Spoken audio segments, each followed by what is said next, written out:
All right, welcome again to episode 1 of this strategy chat.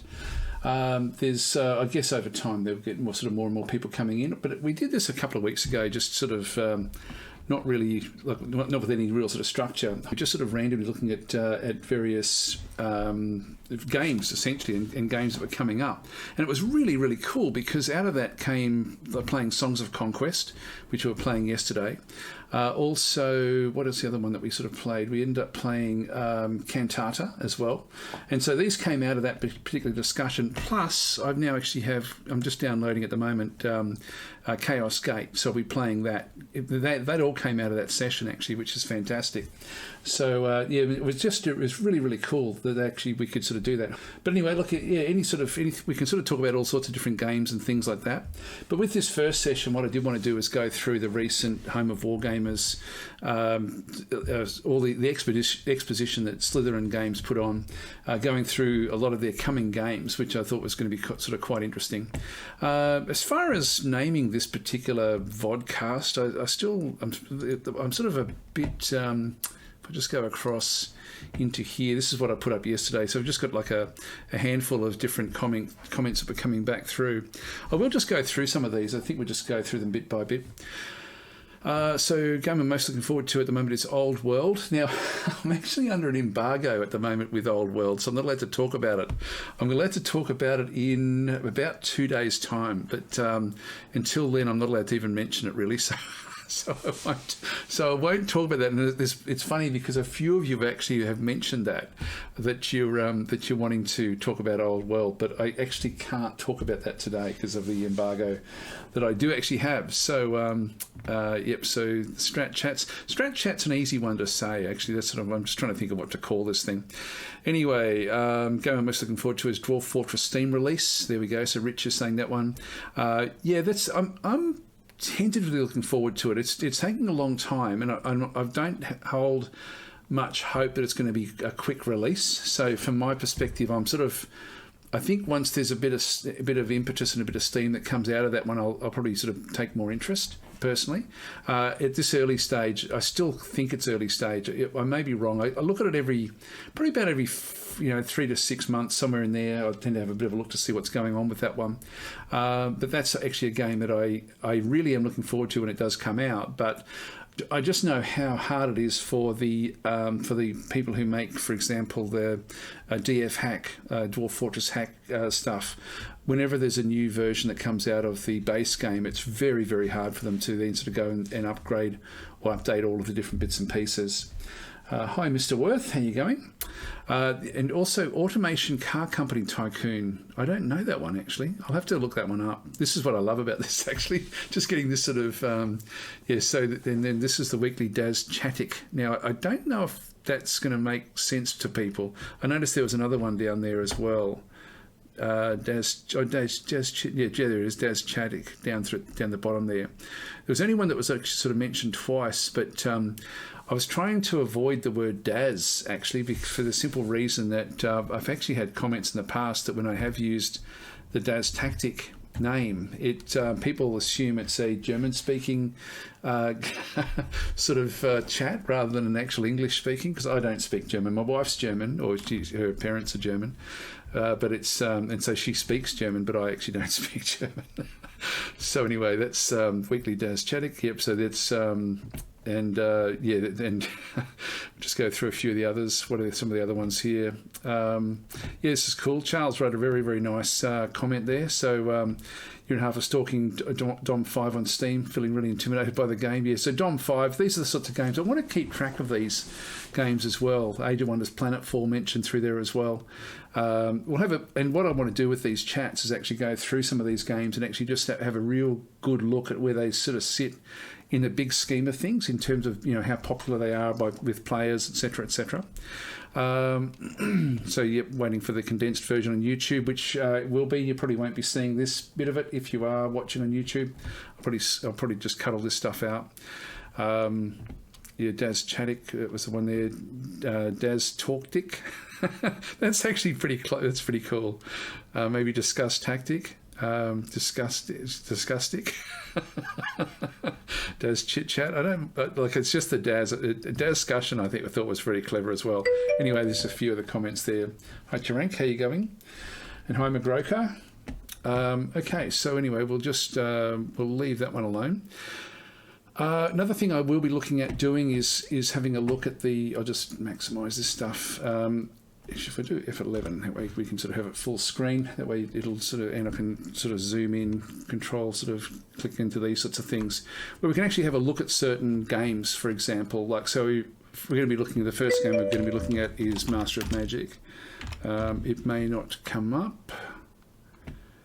I'll just do it.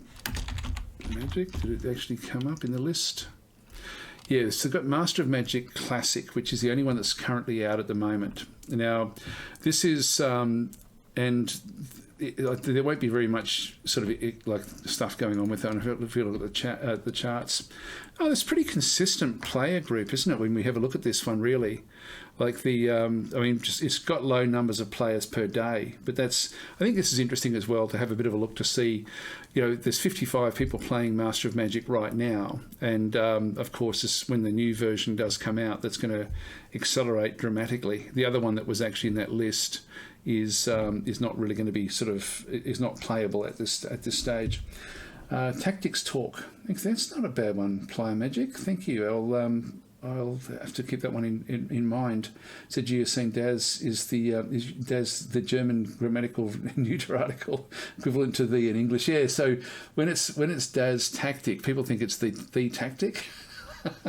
I've had that comment a bit.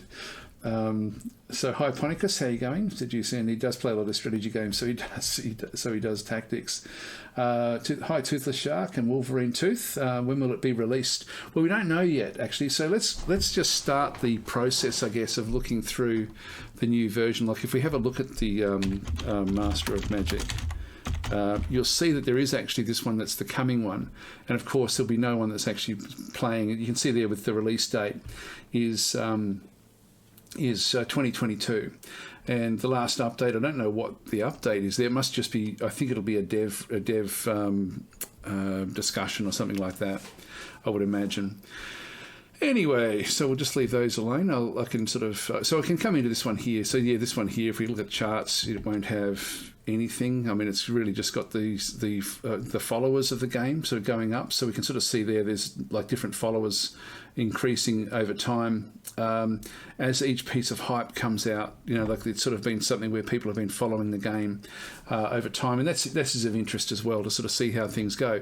I mean, what we can do is actually go to games, for example, like Distant Worlds 2, and have a look and see what that does. So, whoops. Yep, so Distant Worlds 2, we'll just go that way. Click on that one there, go to charts, and we can sort of see similarly the same sort of thing here, where if we have a look at, this is concurrent players. Now that's from the release of when it actually came out. So we do actually have, I think we've got the follower numbers in through here. So we can see through here, this actually had like a more popular group of followers after the announcements. And then we get to basically the release, and then it sort of goes up there with a lot more people actually following it. So this is Distant Worlds 2. This is the same Steam game followers chart back over there for that particular process. So and this is interesting as well, just with the amount of the sort of trail off from here, unfortunately, for the game. It has had a rocky period recently, where it's, the player numbers are down quite a bit from where they were. I mean, the average, the player numbers in the early days, of course, were up around about 5,000, but it has sort of trailed off a bit. So we can have a look at all this sort of stuff when we do look at the various games, I guess. So we'll just sort of go through coffee tactic. That's not a bad idea. Coffee time. Actually, I can't really do a tea time rip-off of what Slitherine actually does. And speaking of that, I think what we might do is we might just now go back and cross and go to Master of Magic. Wolverine Tooth is in saying maybe you'll be able to join the beta soon as you're a streamer. At home of Wargaming, Slitherine will be streaming Master of Magic for the first time. Yes, I'm thinking that would be the case, and I hope so, actually. The thing is, some games I don't mind being an actual beta tester, whereas I'll put the effort in. And other games, I just want to play the game. And Master of Magic is probably more towards the latter than the former. Anyway, let's make this one full screen. And I'm probably going to have to try to remember to, if the echo is too much, if you guys can just sort of let me know what you actually are, like if you're getting echo, I'll mute my screen, but mute my microphone, but so just let me know in the chat if you are getting an echo. So let's give this thing a go. I haven't really tested this yet, so we'll just press space. 28 years ago, a game started a whole new genre. Today, developer MuHa Games and Slitherine are proud to present the next generation of the Master of Magic franchise. Should I just pause it there? MuHa Games have, I was really, really happy to hear that MuHa Games were the ones that have been appointed to actually to develop Master of Magic. I think it's a perfect company to sort of take this on, where they really do a very, very good job of fleshing out almost that role play aspect. So sounds good. Good. Okay. Well, that's good, because on my microphone I do see a bit of extras coming in through there. Okay, Redrum's saying I applied for the Mum beta already, so fingers crossed. Yeah, so it's one of those things where I don't think I'd be as all that active in the beta, but I really do want to get my hands on it, my grubby hands on it. So anyway, we'll just go through. So Paolo he sort of does a lot of the PR for Slitherine, so he's going to actually be the one playing the game or showing the game. Welcome on stage, Senior Producer Mark Hardesty and Senior Brand Manager Alberto Casalini.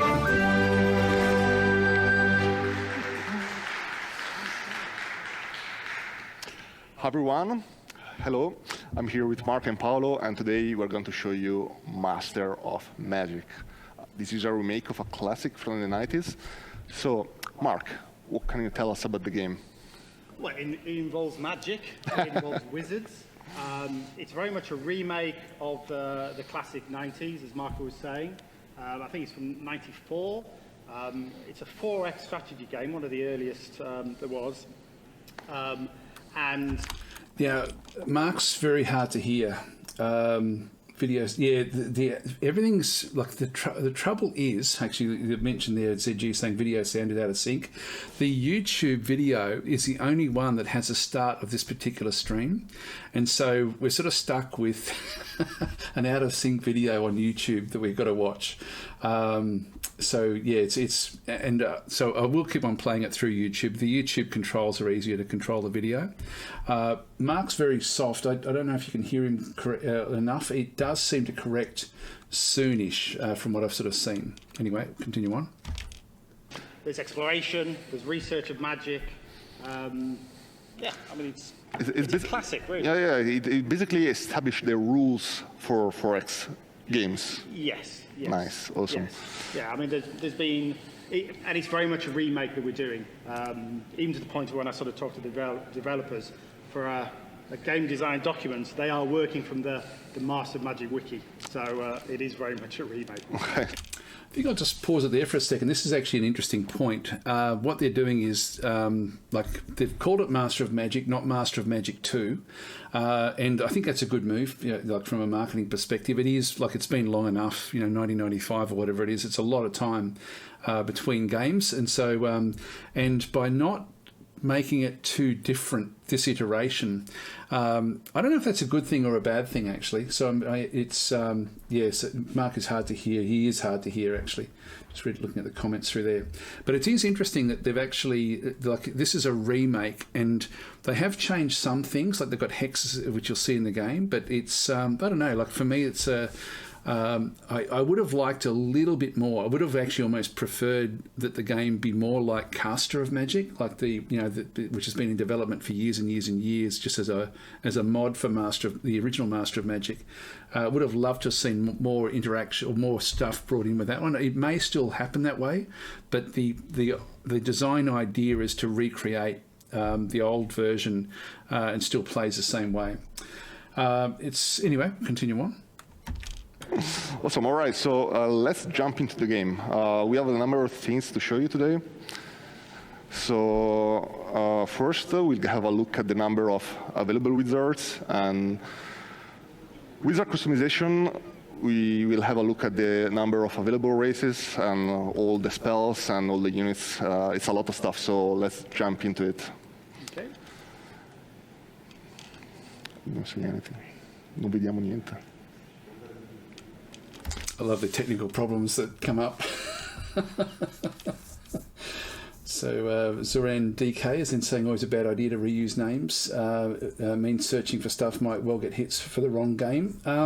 It won't matter in this case because this was Master of Magic, the original. You'll notice that the old one that we were looking at just before was called Master of Magic Classic. So they've actually renamed the first game because they control the franchise.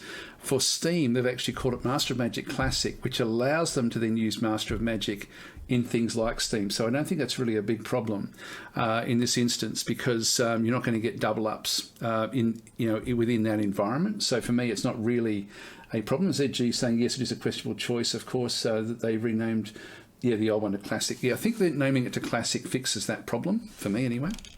Let's continue on. All right, so now we see it. All right, let's have a look at some of these things. So wizard picks, starting gold, AI skills, beginner, your neutral armies, magic intensity. So these, I can't remember, I play Caster of Magic a fair bit, but not Master of Magic. Now, Caster of Magic, I can't remember what the differences were between Caster of Magic and Master of Magic, but there was... This looks interesting. I don't remember there being a battle movement cost. I don't remember that one. So this one must be sort of set up so that actually looks interesting. I don't remember seeing that in the original game at all. Okay, so let's continue on. Okay, so what do we see here? Yeah, so when you start a new game, there are 14 wizards that are available to choose from. Again, all kind of the classics from the original game. Each wizard has its own sort of characteristics and its sort of magical schools that it comes from. As you can see on the bottom right, there are various spell books. And depending on those, you get a different sort of set of spells from the different schools. So... That's interesting. The tooltips gives a lot of information there, doesn't it? Really, it's good to sort of see that level of tooltip in the game. That's fairly new. The artwork looks great as well. Like it's good looking artwork. It's funny because when you look at the artwork, you sort of then can sort of almost think, okay, well, how's that going to translate into models on the actual map? And that was actually one of my fears, was that the models wouldn't actually look as good as the sort of like these almost sort of. Not clip art, but these, basically the static art for the actual game itself. Merlin here is sort of heavy on sorcery, and if you choose another wizard, you can see how that all changes. So you've got nature there. There are dark wizards that sort of deal with chaos and death, and there are ones that are sort of more life-based as well. Yeah. And depending on who you choose, it's a different gaming experience because you have a whole different set of spells. Yeah. Also, each wizard behaves according to a different personality. So, of course, for instance, Ariel will behave. This is interesting, seeing the actual magic spell books that they're actually sort of like that they're specialising in. Just to sort of see that in through here as well, like with death and then creation. I think that's creation. Anyway, it's that is quite interesting to sort of just from that perspective. I think what this then promises is that as more iterations in the game come forward, there'll be many, many more different wizards then added to the game, which I think is really cool. I'm assuming that. Differently, diplomatically, she will be possibly more keen on collaborating with other wizards, while others more evil inclined wizards will be a bit more nasty. There are more warlike wizards. Yeah. Yes. Yeah. I mean, within the game, there's up to 5 other wizards you're playing. You can play them off each other or play according to their traits. Really, as we can see, there's a bit of a makeover. Anybody who knows the original game and what they looked like before, they look a lot prettier now. but they do have that kind of core of what they were. All right, so there is a wizard customization screen if you want to make your own wizard. As you can see here, we can enter our name. All right, perfect. What do we see here, Mark? So this is where you pick your traits and magic. Yes. You have a number of points that you can spend on either spells and spell books or... Now, from memory, again, Caster of Magic has got a heap more in its list, but I think that this looks like it's even got a little bit more than the original Master of Magic. I should have actually played Master of Magic a little bit just to sort of, before looking at this, just to sort of see what the difference is. It'd be interesting to sort of do a bit of a comparison. On traits. Now, a trait will be things like, if you're charismatic, you may get more heroes coming towards you, kind of coming to work for you. And also, you can, if you have too many traits, you have less spell books available. Yeah. So it's a bit of a sort of balance between what you want, how you want to play. Yeah. There are certain traits, for example, like Mirren. We have a couple of planes that the game is played on, and if you're Mirren, it allows you to choose additional races that we'll sort of get to in a bit. You know, you could play where you have no traits and you just have a large proportion of spells, or you can have more traits. And again, it's customization. Yeah, you're it's saying giving it's you a the different game, same as the original? depending on how you sort of customize it as well. Yeah, we'll have a more thorough look at spells later, but it should be noted that after you start the game, you can always research new spells. So, yeah, let's continue. So yeah, the next thing is actually choosing the spells you're going into. So because we've picked Death and Chaos spells, they're quite dark spells that Paolo's chosen. So you can, you start with any kind of common spells, and depending on how many books you've brought in, you might have, you can have a large range of different schools of magic. Yeah. So you can, for example, you may have only 2 spells from Death you can choose, but here we have more spells that are actually available. Awesome. Yeah, and there are over 200 spells in the game. That's all. Actually, that's over 200 spells. It's sort of interesting. Like, it was interesting to sort of see there was a few placeholder spells that were down in the bottom corner in that previous screen for the death spells. It does look interesting, actually. It's you know, with what they've actually got through here. Again, I'm not sure if these are, if everything we see here was from the original game, or whether there's a few extras that have now come into it. A lot of spells. Yeah, and they're all unique. They are fairly unique, and you know like they're not variations of the same spell; they're just completely different spells. They are, yes. Yeah. I mean, the developers, MuHa Games, who we should really talk about, they are constantly saying how unique they are, which means that each one is kind of coded separately. Yeah, so you choose the spells, and then. What he was just saying there, actually, and actually ZG has then sort of said 200 spells seems excessive. There has to be a lot of different magic attack spells. Yeah, so if they added stuff, I just don't know, says Chirank. It's sort of interesting, like, they're saying that they actually have to code each spell individually. That's actually, that's from a modding perspective. I don't know what that sort of means for modders. That may be difficult. I mean, how would they... Like if they have to sort of, if it's part of the actual code base for the spells, then you know you'd hope that modders can actually get in there and do extra things. It'd be interesting to sort of see how that one actually translates as well. Yeah, so you're saying 200 unique ones would be a huge burden for any human mind to process. Yes, although I guess you just end up with your favourites. When you're happy with that, we go to the race screen. Yeah, they're all just the stock standards. When you start a game, you start with a race, and the first few sort of minutes of the game will be sort of basically this race that you're sort of starting with. But as you meet new settlements and either, I say befriend them, probably attack and take over the settlements, you then get those races that you found, then you can start kind of creating units and managing the towns there. As you can sort of see, the screen split between Arcanus on the left and Mirren on the right.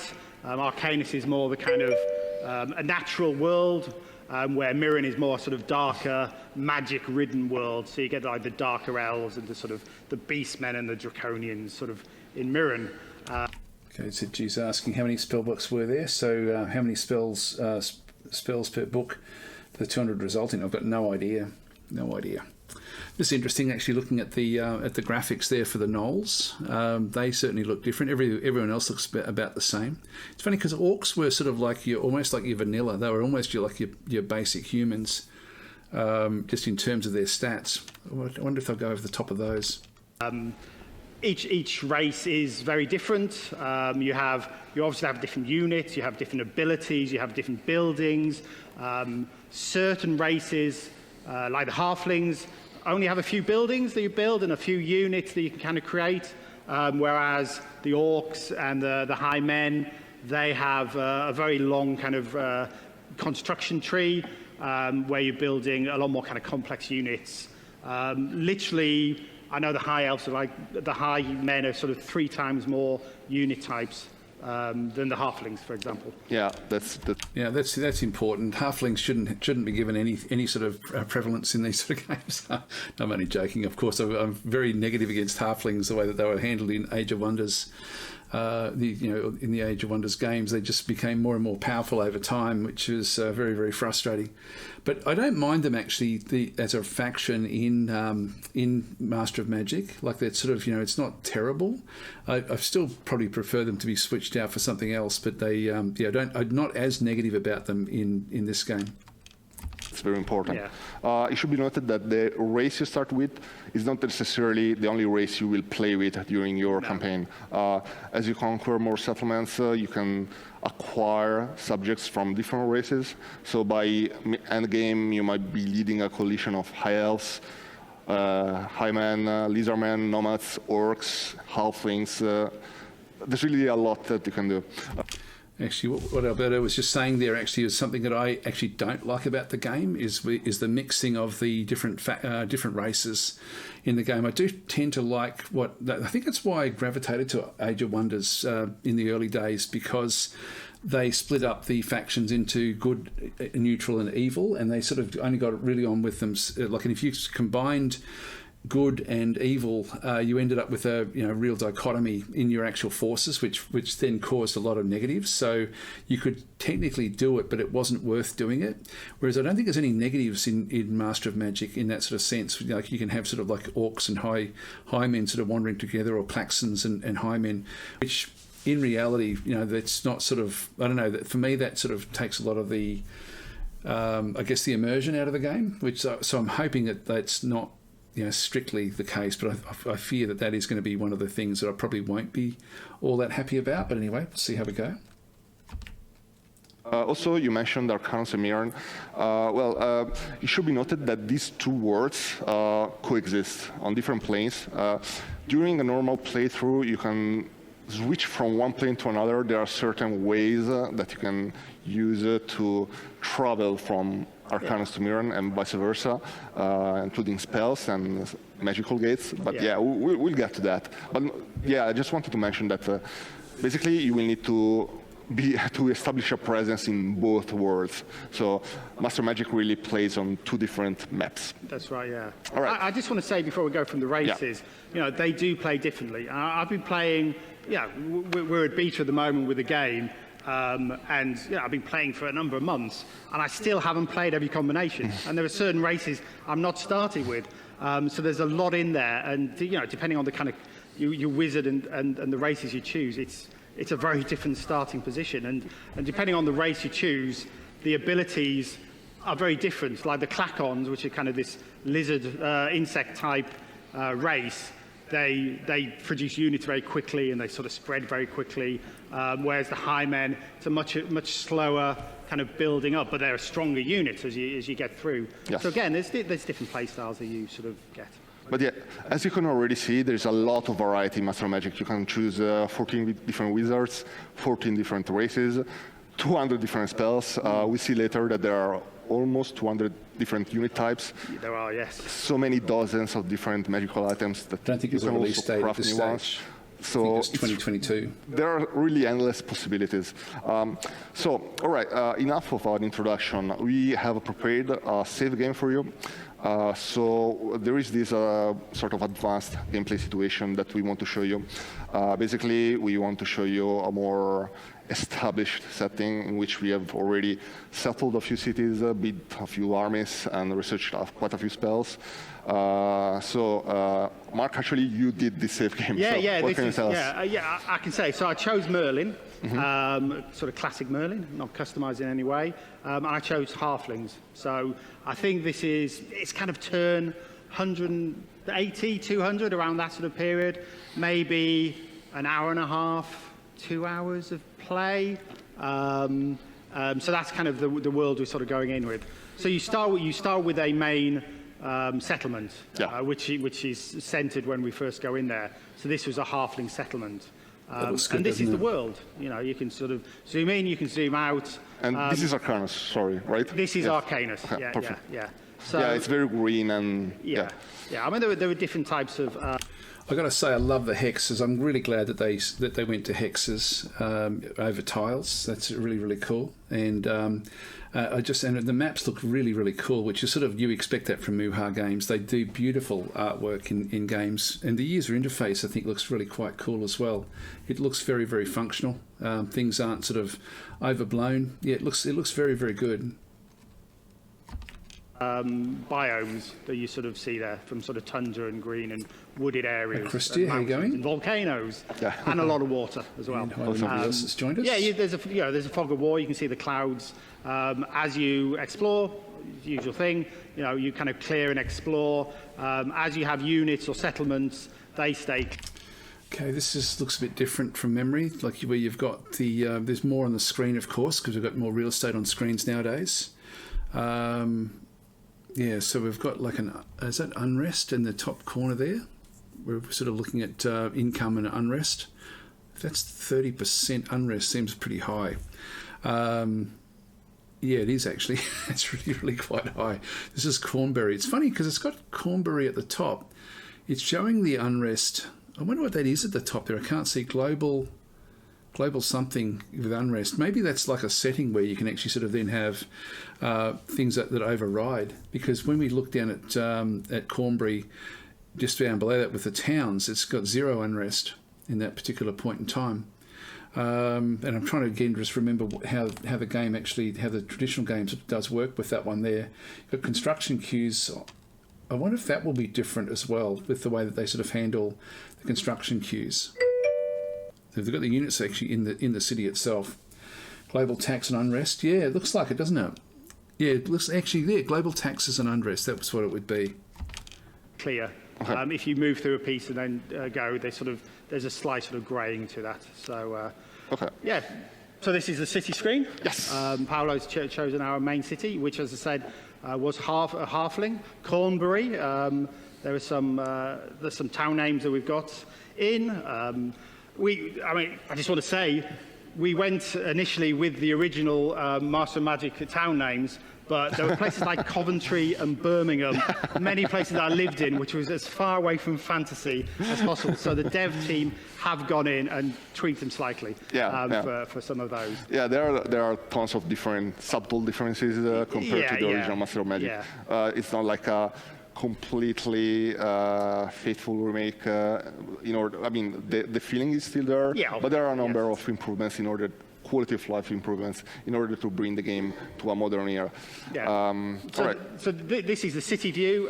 We have two city views. We've got the kind of and we have the map, the 2D map view. So the 2D map view is a little bit more detailed, shows the buildings there. That's pretty cool, isn't it? Like where you've got the different buildings, it sort of tells you what's going on with all of them. Have already been built, a little bit of information of all the buildings too. And it allows you, as you're sort of searching the worlds, as you select on an opponent settlement, you can also sort of see which buildings they've sort of got in there in detail. So yeah, so we have that. Just to sort of explain some of the stuff here, kind of bottom left, we have the units that are currently in the settlement. Yeah. So again, that's the garrison, right? Yes, yeah, that's the garrison. So we've got mainly halflings. We've got a couple of heroes in there as well. We've got a wizard. Again, all from the original. Zaldron. And a barbarian in there that would have joined us at some point. So you get details there. You have top right, you have a little section on what the output of the town is. So I've currently got most of my people there are currently producing food. They're farmers, but you can balance it if you want. If you're building a lot of stuff or creating units, you can move them to workers. I see that we have a natural resource. Yes, we do. Yes. So the dotted line around the city sort of shows its influence. So if there is minerals there, it'll help to the building. If there's gold, it increases gold. If there's wood, it means the sort of building, constructing buildings increases in sort of efficiency as well. Okay. So you have settlements where you can kind of create you have settlers that can create new settlements. So again, exploring and, I usually build things on the shore because that increases gold and trade and food production. By the way, for instance, this town is inhabited by orcs, not by elfins. Like our capital is inhabited by elfins, but these ones are orcs. Oh, that's right. That was one of the first settlements that I sort of captured while playing this game. Yeah. So if you look on the manage now, so this gives you an idea of how you create new buildings and also create new units. As you see, as Paul is sort of scrolling up and down on the building types, I think in the original, you could sort of construct one building at a time or one unit at a time. We have a small kind of construction queue. Yeah, this is heaps better than it was 2 pages. You had to go between buildings or units. Now at least it's sort of got everything you want to see with the construction queue underneath it. That's really, really cool. I just wish that they wouldn't combine, like having halflings and orcs working together. Don't really like that one. Actually, you said you're saying it sounds like the halflings are unhappy being in the same empire as the orcs. Well, it's the halflings are the actual main group. I was having a look at that, but there's no unrest with the orcs. The orcs should be unhappy being in the halfling location. I don't know where you saw that. You're saying it's kind of what you asked for, right? Where did you see that? Was that further back?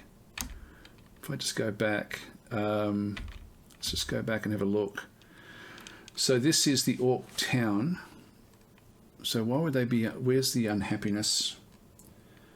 I'm not sort of seeing it there. Pretty sure they just said it. He started with orcs, okay? But these ones are orcs. Oh, that's right. That was one of the first settlements that I sort of captured while playing this game. Yeah. So if you look on the manage now, so this gives you an idea of how you create new buildings and also create new units.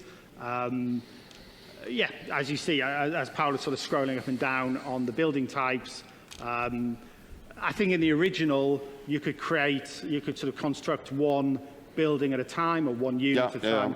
We have a small kind of construction queue you can set up, and you can change between buildings and different units. Yeah. And I don't know, Paolo, if you just want to click bottom right through the different kind of units as well. There's a little arrow where it's 1 of 2. More to the right, under the units list. Yes. Just to show there's kind of more orc units that you can get there. Yeah. Since this is an orcish town, it totally makes sense that you can only produce orcish units. Orcs, yes. Yeah. That's true. Yeah. Also, as Mark mentioned, the construction queue is entirely new. It wasn't in the original Master Magic. It's one of those quality of life improvements since the original. Yeah, that's right. All right. Since we were discussing units. Wolverine Tooth saying it's a bit strange that you need to select either to create a building or a unit and do not create both at the same time. I think that was similar to Master of Magic had the same thing. Basically, you had to choose either to go with your economy or with your military. So I think that's sort of more more as per the original there. Red Drum saying it's more like civilization style. I didn't hear anything at all about them being unhappy being inside the faction of the halflings. I really hope there is some sort of nerf to having other factions that you control that aren't part of your core faction. I think that's one of the things that when we look at games like Age of Wonders 3, they did when Age of Wonders 3 first came out. Age of Wonders 2 had the old way of sort of handling good, neutral, evil in the way that it sort of then worked. And when they brought out Age of Wonders 3, they allowed the factions to sort of mix. But then over time, they then brought in mechanics to sort of make it so that you ended up with nerfs to what you could produce if you did keep mixed groups. And they also still didn't like fighting together. So hopefully we'll sort of keep an eye open and see if we can sort of see something there. But I didn't actually hear anything explicitly saying that that was the case. So we'll see how we go. Yeah, Charanka's in saying correction is now better with the list. It's incredible, actually. It's so much better. I mean, you'd expect that to be the case. Actually, now we can see the queue down the bottom right there as well. So we can actually see the actual queue coming up, which is quite nice. Let's have a look at the army management screen, and maybe let's try to explore the map a bit, shall we? Yeah, sure. Yeah, so in the top right there are a number of screens. You can go to the army screen. We see all the armies that we have. We can kind of go into each unit and sort of get some detail about them. We also have the heroes, and if we find artifacts, we can then assign artifacts to those heroes. I don't know. There we go. Look at this. Hero, halflings, highmen, is it, and orcs all together in an army. Well, I hope there's some negatives with that. I hope there's some negatives with mixing them up like this. This is actually one of the things I think where they should have moved away from the original and sort of added in aspects that sort of made that more real, like not realistic, but more fantasy realistic, I guess. Yeah, ZG was in saying Age of Wonders 3 and Planetfall had race relations, which were usually mutually exclusive. And it's sort of like Planetfall does a really, really good job of that. Like if you end up at war with another faction who is predominantly whether it be Devar or one of the other sorts of like dwarves or whatever the group might actually be, any group inside your in your armies will then sort of suffer negative morale. It's going to be interesting to see if we can somehow find if there is a morale factor, which I don't think there is in this. I don't think morale plays a role. So anyway, we'll see what actually happens here. But again, that would be a mechanic that would have been nice to have had added.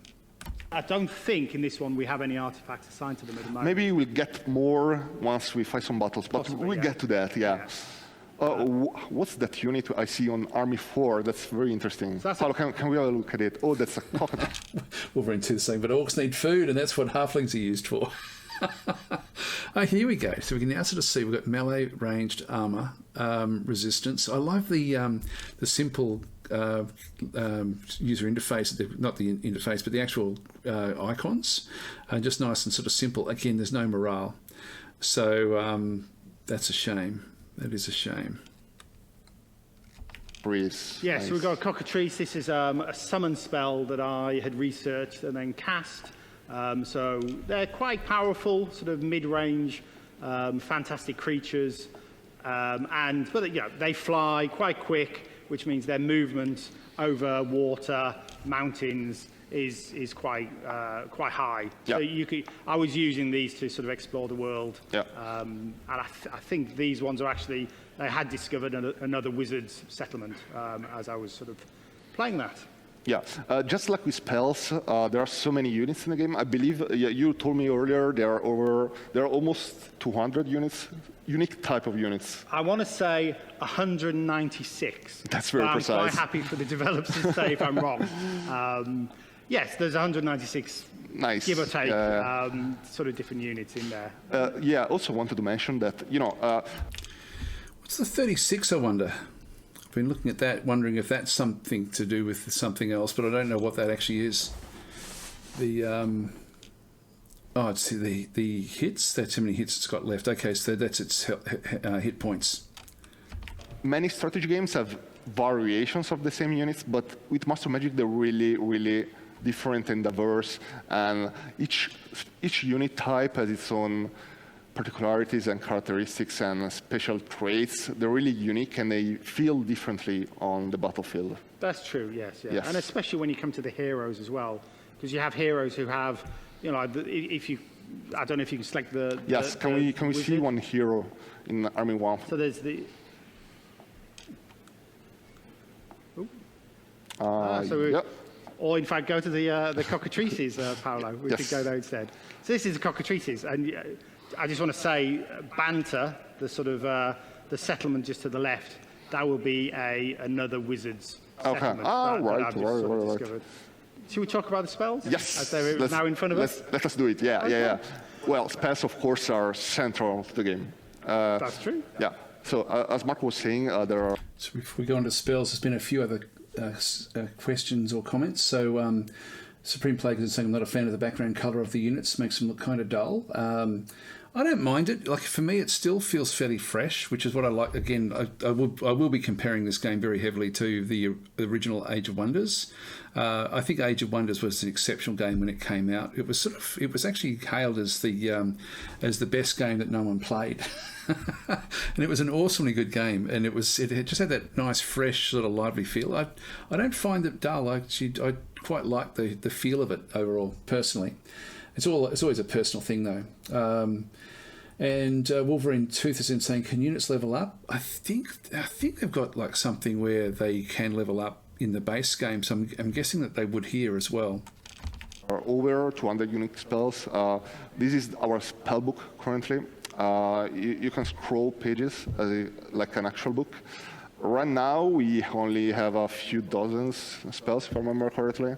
But you can already see that they're very, very diverse. Yeah. Do you want to just turn the page? Yeah, let's turn the page of the spell book. There you go. So there's a few pages that we've got currently. That's great, isn't it? Yeah, and all of these are researched. You start off with maybe 8 spells, and you research more as you sort of progress. You can cast the spells in the world map at any time. Each one has an amount of time to actually be. So we've got world spells, combat spells. That would be the school of magic that they're from, and the amount of mana that it costs and the amount of time it will take to sort of get them. So again, it's the icons are very, very functional, and you can then sort of segment by the different schools. Actually, that doesn't make quite enough sense, does it? Really? Is that the schools? Or is that something different? Cast, and each one costs an amount of mana to actually cast as well. Yeah. So I've actually got quite a bit of mana at the moment.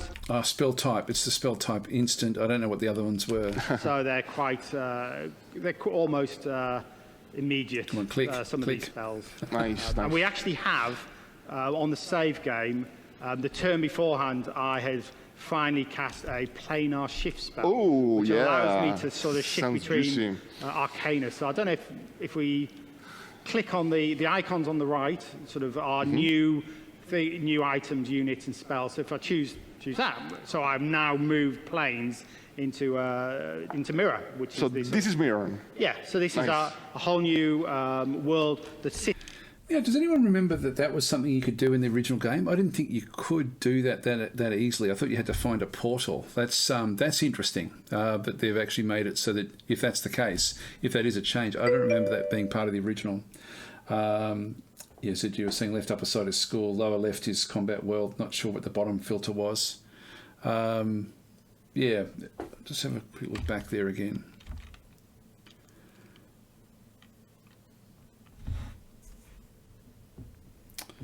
Yeah, I don't know what all these are. I mean, that's at the unit. That's still the unit selection underneath there. Yeah, these are there. That's the combat. That's your world spells. That's all of them. Yeah, so it's nice filtering, isn't it? Nice filtering. All right, let's continue on. Sits kind of on top or below of Arcanus. And we already found a settlement. That's brilliant. There is a settlement nearby as well. Brilliant. There you go. For instance, what's that thing with the yellow beam coming from the sky?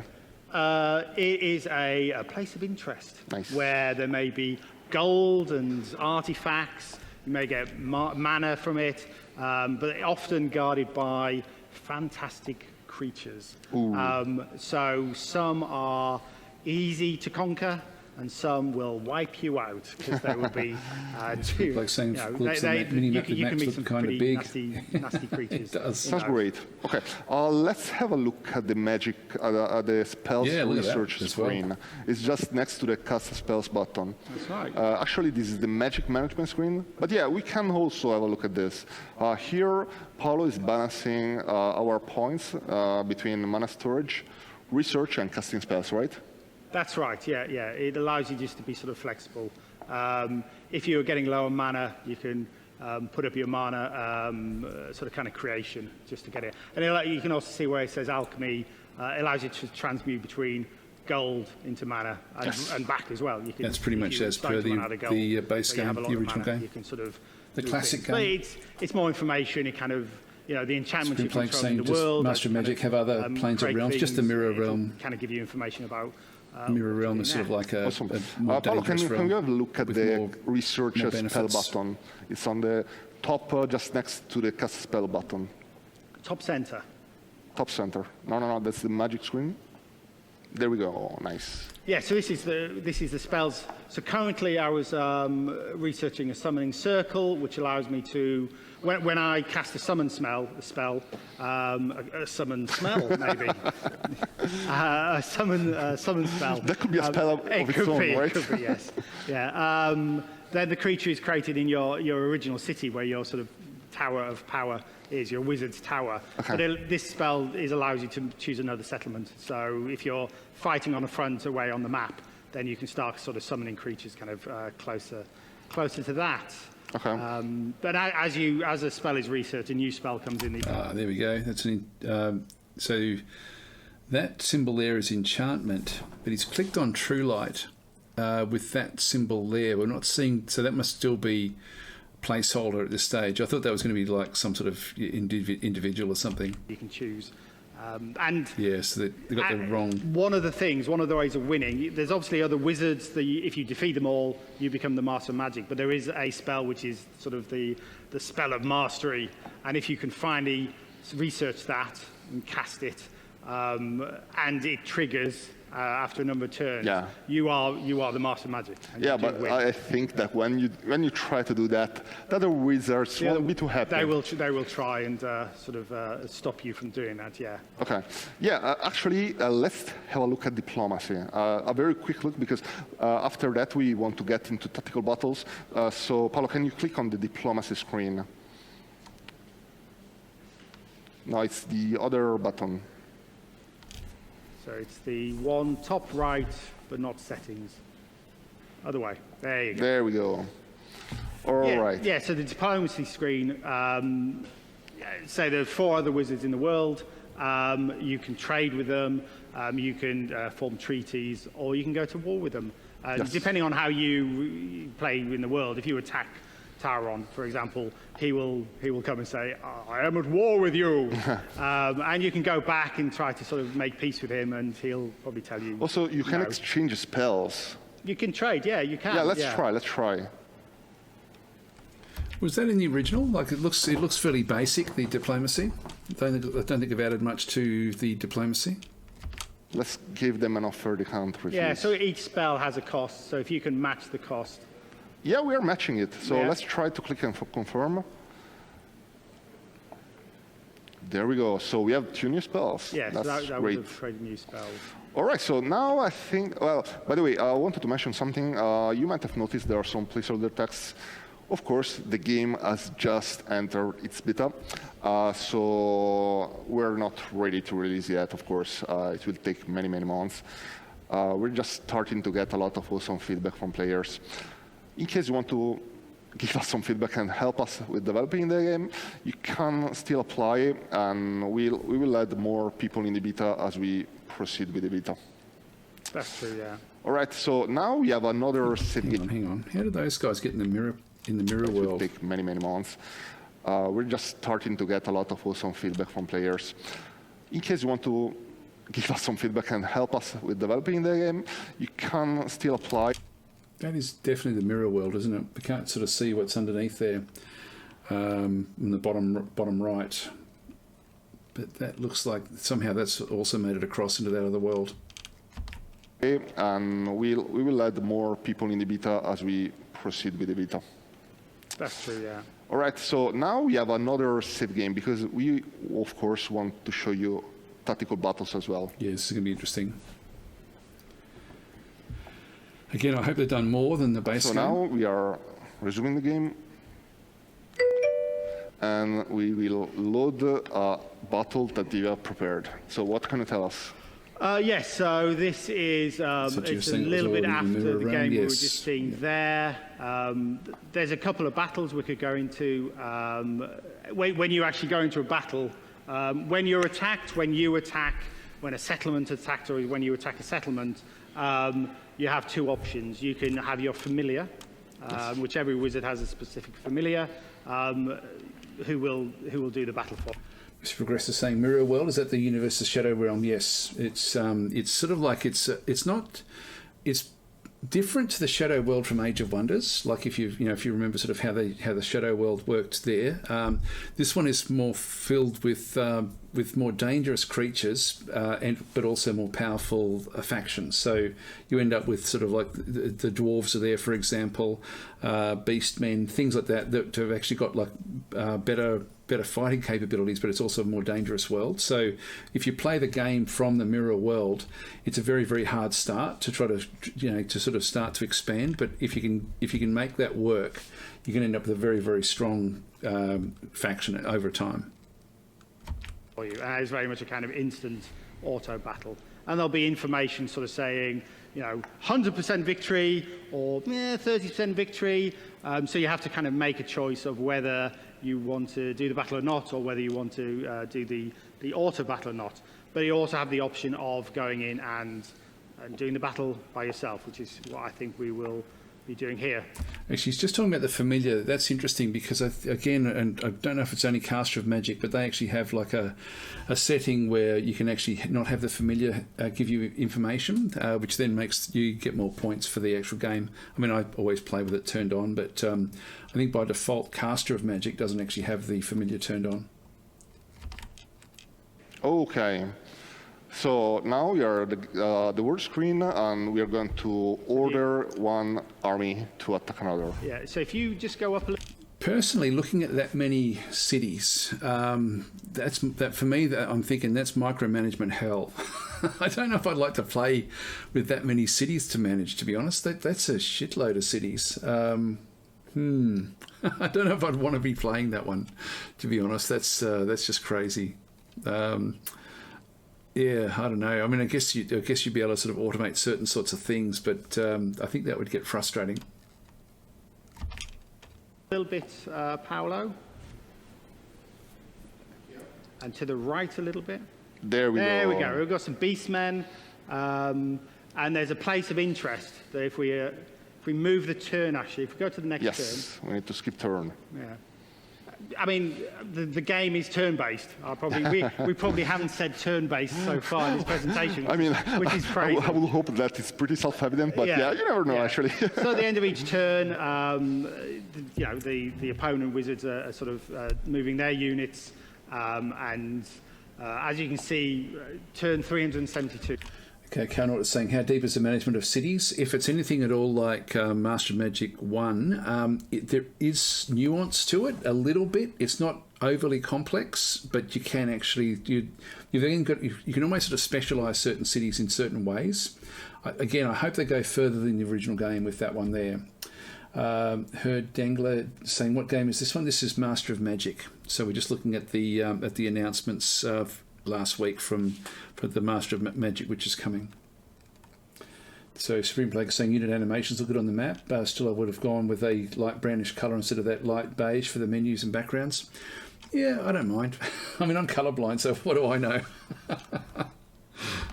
We're on at the moment, which is up at the top. So this is a place of interest. Yes. Dark caves for mere shelter for the elements, but some may hide a beast lair. So we don't know what's in there at the moment. Now we do. Right, now we do. So we've got cockatrice. It's very bear heavy. That's the unit we were talking about earlier. Yeah. We've got some sprites, which are kind of little fairy creatures.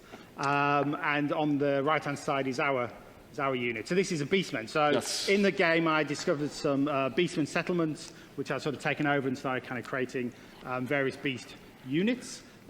So we've got, if you right-click on those units, actually, Paolo, you can see some details. So I've got one beastman magician. I think there's two beastman shaman, manticore, and with these units, so the beast. Yeah, there's the unit level. There was a question there about leveling up the different units. So there would be XP there somewhere, I would imagine. Beastman magician, for example, if you kind of find him, he has his own spell book, so he has specific spells. That you can kind the priest.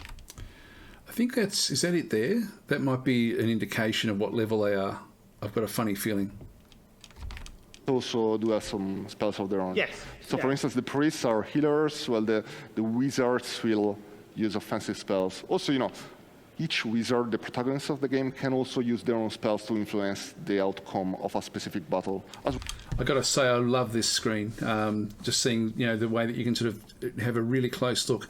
Again, really reminds me of the the latter Age of Wonders series. So that for me looks incredibly good. These are the outcomes I predict. So I guess that means completely dying. So 80% chance that you're going to do fairly well, 20% chance that you're going to do incredibly well. So I'm guessing that's what that means there. Again, that's new. I haven't seen that before. Well, as you know, on the world map. That's right. So our familiar is saying there's a 80% chance we're going to win. Yes. But let's so see. that's like an auto-resolve button. Yeah. Let's see if we can not do worse than that. Yes. Let's try. So let's command the battle personally. Well, Paolo will. We will just command. We will command the Paolo. Yes. So as you're attacking, the opponent has the first go. You have 50 turns in a battle. As we can see, turn 0 of 50. So, so some of the options you can see. What do you think our strategy should be? Because we only have like one melee unit, and the other ones are pretty ranged. Well, we've got the Minotaurs, which are pretty. They've got sort of like special shield abilities. So you get them at the front.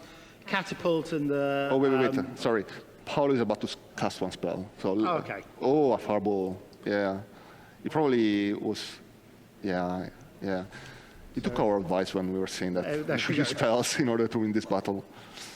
Okay, those parts are actually quite nasty. I mean, earlier when we were trying the game, they were pretty squishy and... The sprites will see. Another interesting thing with this, I don't know if the damage is, like if you've got to kill the whole stack or if it's sort of like, I think that they fight per unit, I think, from memory. Again, I can't remember exactly. Sit at the back and just keep firing. Yeah, it's best to take them out earlier. Yeah. Charlie Fox is saying it's kind of disappointing that they use a vid for gameplay, but they've got Paolo on the side. He's actually playing this one live at the time when they're doing this one. So they was trying to get as much live play as possible in this particular when they were sort of trying to show off the various games. So no, that's actually something that was happening live. Yeah. That's some heavy fire. I think Paolo just wants to take care of the sprites as soon as he can. So some of the options here, you can obviously see... As Edgy saying, figurines is explicitly annotated, so I would guess that losing figurines does reduce your combat power. It does show them, and I think it also... I mean, it's one of those things that you can't... Like in Age of Wonders, it gives you a bit of a feel for the... the overall hit points for a unit in Age of Wonders. Age of Wonders, if you've even got if you start off with a stack of 15 and you end up with 1, they still do the same damage, and they changed that in the game. I forget which version, and they changed that to make it that way, so that you had to focus on killing off actual units rather than just weakening heaps and heaps of units. So it made Age of Wonders better. I just don't know how that's going to sort of impact with Master of Magic. The details of the units on the left and right hand side. Which gives you more information about sort of the health and the... Zoran is in saying hit health is per figure, so it very much hurts your power to lose them. Yep. The strength of each one. So now Paolo is using Stone Skin in order to buff one of his units. In this case, the Minotaurs. So they are now buffed. They're more resistant to enemy blows. And time to get in the thick of the fight. The manticores. So some of the other elements, like in the top middle, we have... One thing I don't like about the screen that I'm sort of seeing, there's no variation in the actual, and I guess there will be a little bit, but the basic game doesn't have a real lot of terrain aspects, and it would be pretty cool if they could actually make use of like height and things like this, like just and of course there's going to be forests in certain areas, but I thought that this was actually supposed to be like a ruins, and so it would have been good if this was actually, I'm pretty sure this was fighting in a ruins. It doesn't look it, and again I think that's something that should be added to the game. a battle report, which kind of sort of says what's going on. We have on the right, we have autoplay. So when it's your turn, you can switch on autoplay, and the AI will play for you. And we have speeds as well. So if you want to see what's going on, but actually times 4 speed, we have the ability there as well. That's great. Now let's see what Paul is doing. He's using his Minotaurs to attack the bears. Sounds sensible. Ooh, healing powers. Can I heal the Minotaurs? That's clever, yeah. I think he's just trying to keep the Minotaurs alive as much as he can. Also, we should mention that units gain experience as they fight. That's true, yes, yeah. They level up all the time. So again, actually, you can also see that on the unit screen on the top left corner. You can see their level and their experience. Okay, so Zed, you were saying, was map location relevant for battle in Mom Classic? After all, it is more of a remake. It's the big difference is the hexes, but I'm not seeing much else different. And it was like if there was terrain that you were going into, like tree terrain, you did fight in forests, but it wasn't dramatic. And it looks like there's no zone of control as well. So there's a lot of, it's very, very 1995 tactical battle stuff is what we're sort of seeing through here, which for me is a bit of a negative, actually. I would have liked to have seen a bit more nuance in the tactical battles. Experience that they accumulated. So you really have to keep your units alive if you can. You don't have to, of course, but it's generally sensible to do. That's true. I don't know if you want to show autoplay on here and just let... There we go. So now the AI just sorting out the fight itself. So so he was moving the shaman further away to sort of do ranged attack. You should have a drink now, Paolo. Yeah, no zone of control. But yeah, the AI in autoplay will cast spells for the player as well. So it does use mana as well, but it should be doing for the best thing to win the game for you. Yeah, I think we're almost done with the AI. 2 bears left, I think, to sort of take out. Let's just give them a little blat. I really like how they really shoot from afar. Ranged units in this game seem pretty powerful. And you can zoom in as well. I don't know, Paolo, if you want to just... So I think you've been sort of zoomed out for most of that. Yeah, there's only 1 bear left. Ooh, what's that? I think he probably either healed. Yes, I think so. There was a buff of some kind. Yeah. And there we go, victory! So we got a victory.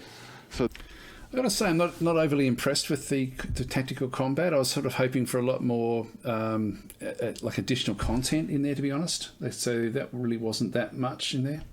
Just see if there's any other questions. So yeah, Adburns is saying, what game was this, please? Master of Magic was the answer there from ZG. Yep, so Tepik is saying, the Master of Magic remake, yes it is. So I mean, they've tried to keep it as per the original, but just with a modern look to it. And that's pretty much, that's what they've done with that battle.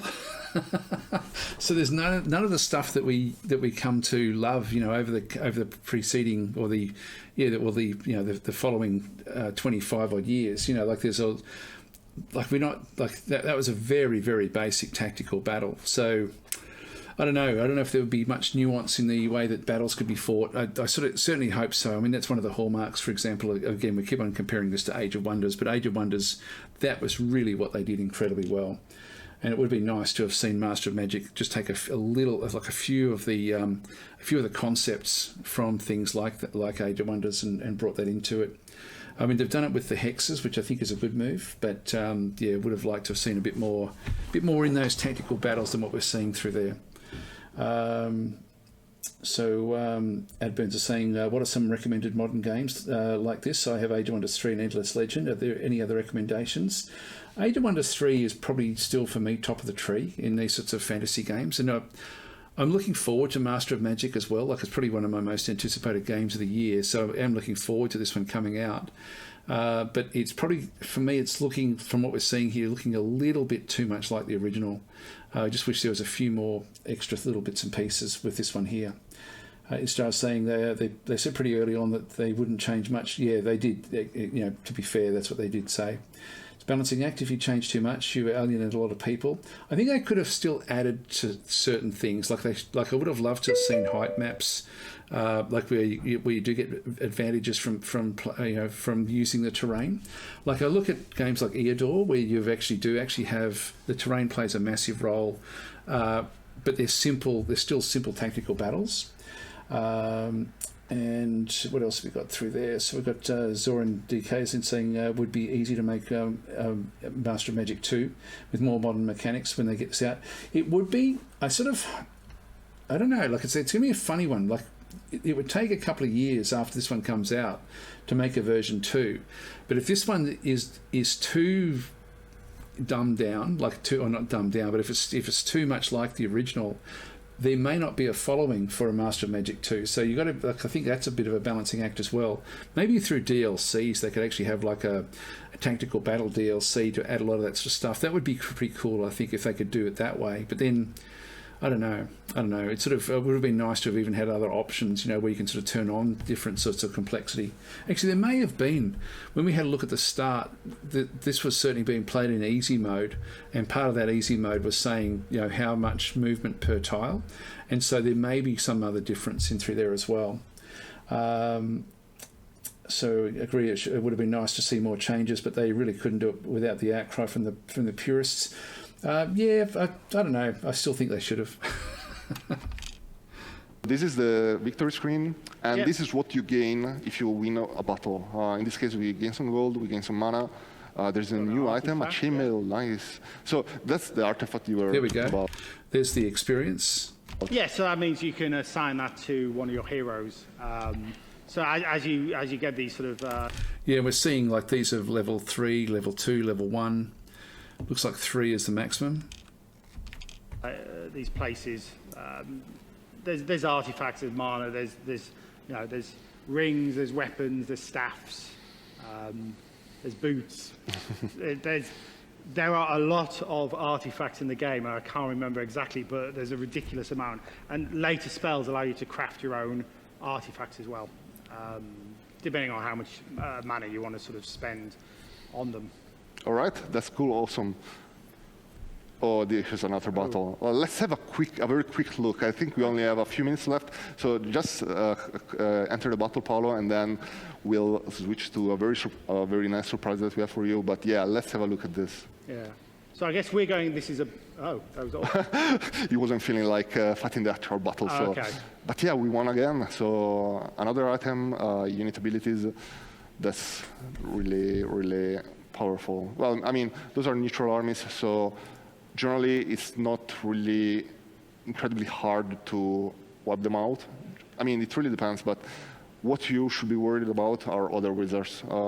They're your competitors, they're your rivals. Yes, that's true, yeah. I mean, it's kind of, it's, when you're developing games, it's lovely to see as they progress. And when a game like this, and with the the AI of the enemy that is in development, 2, 3, 4 months ago, it's a different AI, and it's great playing kind of weekly or every 2 weeks a new build comes in, and the AI just gets smarter and smarter and smarter, and it's getting to that point now where you can see the enemy AI doing little strategies as they're sort of coming in on your settlements and sort of trying to take you out. It's quite nice. So yeah, I mean, what we're seeing where we were just there are a number of wizard settlements. This is, I think, are these clacons? Yes, they are. Do you want to just tap on Tarul up there? So this was another one of the settlements. So I think we've got kind of, this is my stag beetle factory, basically. I was just like mass producing stag beetles. By the way, I really love the unit illustrations. They are so cool, they're amazing. I love it. Yeah. Okay, so now we are about to run out of time, but first we have a special video from you. It's a video from the developers of MuHa Games. It's a team composed of 6 people. and they have a very special message for you. So let's watch it. So this next video, I think, will just be from MuHa Games, just talking about it. This is they're quite good with the information that they give as well, so we'll have a look at that.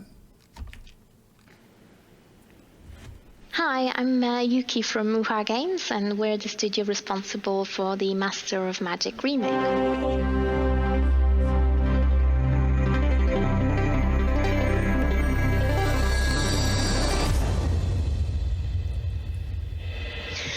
So the last time I spoke to you was when we were at the very beginning of our journey, and I'm happy to say that we are now almost at the other end.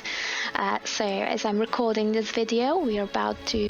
Got to say, I love all the stuff that she's got in around her. There's some really interesting books and things when you have a look at that one there. To begin the public beta tests, and by the time you see this video, hopefully they have been going for a couple of weeks. So yeah, reaching that milestone is just so exciting for the team here. I think as any. There we go. That was interesting as well. So this one, when they were looking at it before, that was maximum cost was 1, and now it's got maximum cost as 2. So battle movement cost. Okay, I'm not sure what that actually means for the game. Game developer will tell you when the game finally comes together in those early beta builds and everything is, well, working or almost working. But you can see all your hard work actually live in the game. I think it's great. So we've been doing a series of development diaries over the last 10 months, and in the last one we've actually asked a couple of internal Q&A questions just to let people know how we are feeling or how we have been doing in developing Master of Magic.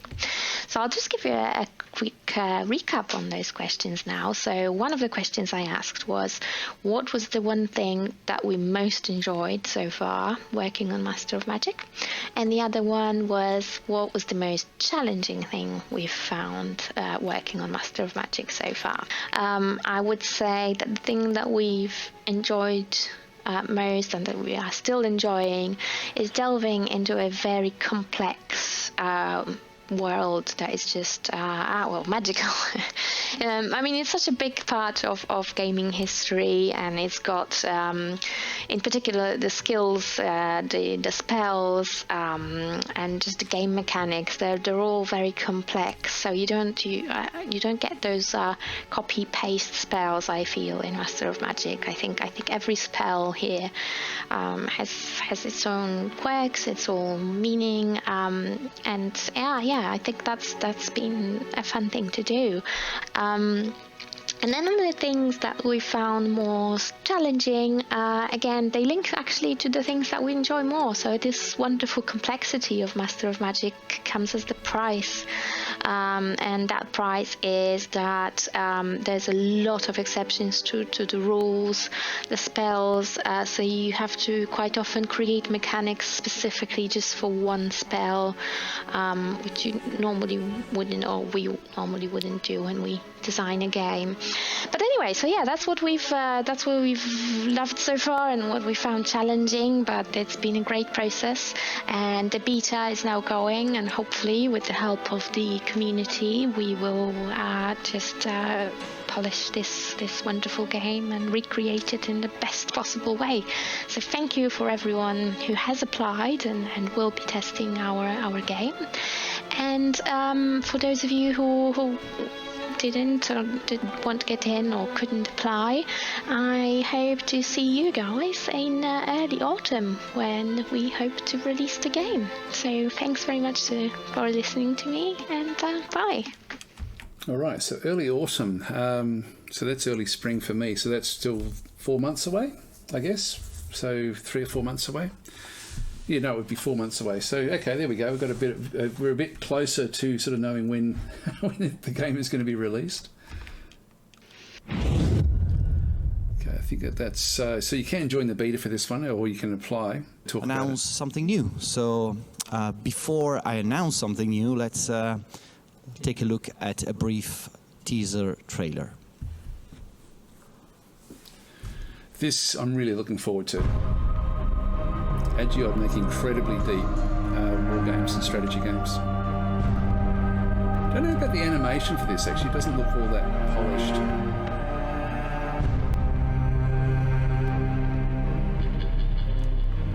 But the Field of Glory graphics are really, really in-depth, whereas this one's quite basic.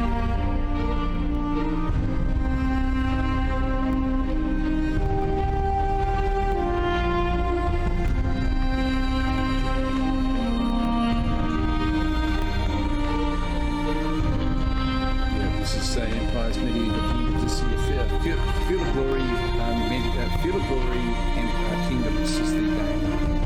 It's something I'm really looking forward to. The rise and fall of medieval nations. I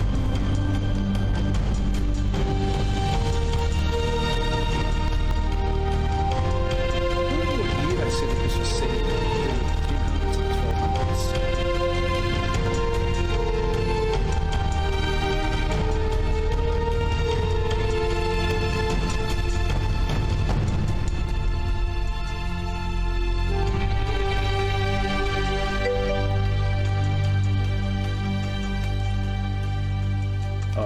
As you saying, can't hear me. I'll keep on trying to pause every so often if I'm going to say anything. But yeah, so Field of Glory Kingdoms is if you've got Field of Glory 2 Medieval, like the way that the games work, you've got Field of Glory 2, which was the ancient games.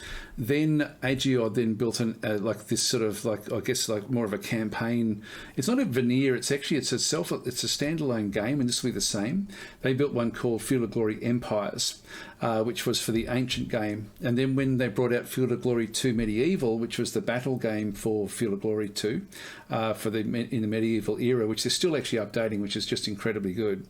I was really, really hoping that they would bring in an Empires version of that, and so Kingdoms is that, which is really, really exciting. So this is something that I'm really, really looking forward to as well. I don't know when this is due to come, but I was like, they do talk about it coming up, about that this has been in development for some time, and I was really hoping badly that it was going to be, because it's very, very in depth. Empires came out at the same time as, I forget the name of the game, one of the Paradox games that was also set around ancient Rome. And to be honest, the Empires game was just so much better than the other one. I forget what it was, Rome something or other, but I can't remember what it was called. Anyway, I think that this will be even better. For me anyway, I much prefer the medieval area rather than the ancients. Anyway, let's get into it. And here it is, the worst kept secret in the world. Hey, Neil. Good afternoon, Marco. And Neil is a senior producer for the Field of Glory franchise, so you've been working on Field of Glory for quite some time. Well, yes, as you say, which I think is probably better the worst now. kept secret, and people have been asking for it for a long time. And the reason we haven't been talking about it for a long time is we've been doing a lot of work to get it up to the standard it needs to be. Yeah, and the guys. We have Pocus in the room now, and Ivan, also the main artist on the game, and they've been working on it. So how long have the game been in development? Well, it's been in development more or less since we shipped the Persia DLC for the FoG Empires, and whilst I was in charge of that, I can't even remember how long ago that was now. It's a long time ago. Yeah. And we didn't say anything about it because we tend to try not announce games too long before their release. Now we have an idea of when the game's going beta and so on, so it's a moment to announce it. It is the right moment to announce it. The game has taken shape, and we know what the major. Oh, geez, hang on, sorry guys. If you wanted to get any votes in about Master of Magic, I'll give you a couple of minutes, or give you a couple of seconds actually, to just type a number, like from what you've sort of seen there, and I'll just go and quickly change that over as well. So before we get into this next one, so I'll be closing that poll very, very soon. So anyway, that's all good. That's all good stuff. There we go. Even more coming in. Get those votes in. So I should actually remember to do that at the end of each session. So if I do forget, someone please just remind me that that's actually something we do. All right, I'll finish off the poll now. So of, like I think it's a 20-second delay from when I'm actually sort of talking and to when things do sort of come through. Actually, that's really interesting, actually, seeing how many of you are not really sold on it just yet. Certainly on the radar, though. And that's probably I'll be getting the game to sort of show it. So for me, I'd be sort of in between on the radar with a bit of disappointment about looking at the random at the combat, but must buy where I'd sort of be tending towards that way. Simply, I think almost just because it's a classic, and I do think it will ultimately end up with a lot of the changes that we would hope to sort of see in the game. Anyway, let's finish off that poll right now. So we'll finish that one off.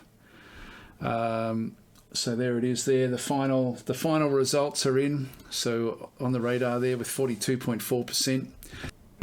Design pillars are. We didn't just want to take empires and move the story a few hundred years on. We've thought about what that would actually mean and how that would affect gameplay. For example, we now have Europe is split into many more smaller states, so we have a lot more factions that you can control at the start of the game. We're up to almost 400 factions, I think, you can control at the start of the game. Religion is now a much bigger part of the game. It's a central pillar of what we're doing with FoG Kingdoms, because obviously it was such an important part of life at that time. So the battle between religions, the struggle primarily between Christianity and Islam, but also there are various other competing factions, forms a large part of the game. We've got some screenshots. One of the things I want to ask before we show the screenshots, how final work are these screenshots that viewers are going to see today? Well, one of the things we've been working very hard on for a long time is to bring the game up to sort of an acceptable visual standard, and it's been a lot of work to do that. We've had to do an awful lot of work on the map. Ivan in particular has been working very hard on the UI to give it the more medieval look and feel, to tie in, reflect what we did with the FoG medieval game, to take our cues from medieval art. So the map is definitely taking shape. I don't think it's finished yet, but certainly we've got a video of the map. It's just a small video, or some of the screenshots are showing the map as well. So yeah, so this one might be good to sort of start showing. I don't think we're going to comment on anything specific about screenshots. Actually, I've got to say, this one they're not showing because it has literally only just been announced. This was sort of, like he said, it was the worst kept secret. I suspected it was in development, but it was, as far as I knew, it was actually a pretty good secret. Like it was, so I didn't have really any inside information, but I'm really, really happy that they've actually announced this game. We're going to see, but we want to sort of delve into, how the game is structured, what people can expect from the game. So there's various changes in this game. We've tried to take things that people didn't like and make them better. I think the most obvious area where we've done that compared to the original Empires game is in the system of trade goods. Yeah, trade goods and empires was confusing. That was quite tricky. So I'm glad that they've taken I guess lessons learned and sort of applied them. And it's not just a reskin of empires. It sounds like they've actually really, and this is what AGOD does. AGOD like if you play any of the AGOD games, they're quite different between each one. Like they really look at the I guess the systems that work underneath societies in whatever game that they're sort of covering, and they cover sort of games that range from the Civil War in the Americas through to sort of ancient Rome to all sorts of different things. So very, very good company in terms of what they actually do with their games, but they can be quite complex. So no longer will one mine supply sort of all of Western Europe, all of your territories. You don't get bogged down in micromanagement, but it makes a bit more sense. Another issue where fans had problems in the past was with buildings and the way that buildings appear. You can now choose a specific building that you wish to build. It will cost you some of your authority points. That's interesting. I mean, in the Empires game, it was like a random mix would come up, and so I didn't mind it, to be honest. But I can sort of see that it would annoy a lot of players. So that was in Feudal Glory Empires in the ancient world. like you'd be waiting for something to pop up, and then you wouldn't get it, so you then had to sort of go and pick something that was going to be cheap and nasty just to sort of tide it over. So it sounds like there's more control over the cities. I guess the cities would be better planned in this era anyway. Authority is the replacement that we have for the culture and decadence ratings, which was very well received in the previous game, a mechanism to stop the game snowballing, which is often... That's interesting as well. Like, culture and decadence was complex in Empires, but to have another one now, like with authority sounds like a better way of doing that. And as far as the way that worked in the game, it meant that a small empire in the Empires game could actually do very, very well based on their culture and decadence. So it was a really interesting concept, the way it sort of did work in the actual game itself. You had to be really, really careful of it. It had all sorts of roll-on effects. A problem in 4X games, the closer you get to the end, the more powerful you are, or the more... Oh, sorry, Beacon is in saying Field of Glory 2 Medieval just started a Steam sale today. I mean, not Kingdoms or Empires. Yeah, actually, well, that's interesting, because they've got the new DLC should be coming out today, I think. I think it's today. So, and that DLC, like if you didn't watch the video that I did on that one, if you do like Field of Glory 2 Medieval, the DLC that's coming out, The Rise of the Swiss, which is, as I say, I think it's today, is by far the best DLC I've seen for any of the Field of Glory games. Like it was a real surprise to me that when it did, like when I sort of saw it, and so I had it for about a week, and really impressed with the changes that have come back into that particular game. But I think that they're 200 years away from where this game will be. So the changes that we see in Rise of the Swiss won't be required for Kingdoms, I don't think. Or hopeless your case is, Empires worked very well in trying to curtail that, and we've built a lot on that in terms of how we make that look better now. Yeah. Come on, go full screen with these screenshots if we can. That would make people happy, because I don't think our faces are. I would certainly agree with that, and I'm sure many people out there would. One thing I want to ask was campaigns. I mean, a lot of people will ask, well, I guess we know what the standard questions are for these sort of games. So how will the game be shipped with campaigns, and how that will be structured? The game will ship with campaigns, yes, and it will be more than Empires again. So we will have the main scenario, which will be the main huge scenario that we have. Hang on, what can we see here? So the Ecumenical Council, okay, so that looks like a Crusades campaign by the looks of things. I am interested in this one, actually. So the UI hasn't changed dramatically. Okay, so it's still going to be very much the same when we look at this one here. Now that's... I'll just keep on having a bit of a look and just listening to what they actually say. So most pious Christians, most pious Muslims. So yeah, this looks like Crusades. So 1200s, I think. We will have two sort of very large side scenarios and a more rounded tutorial campaign this time around.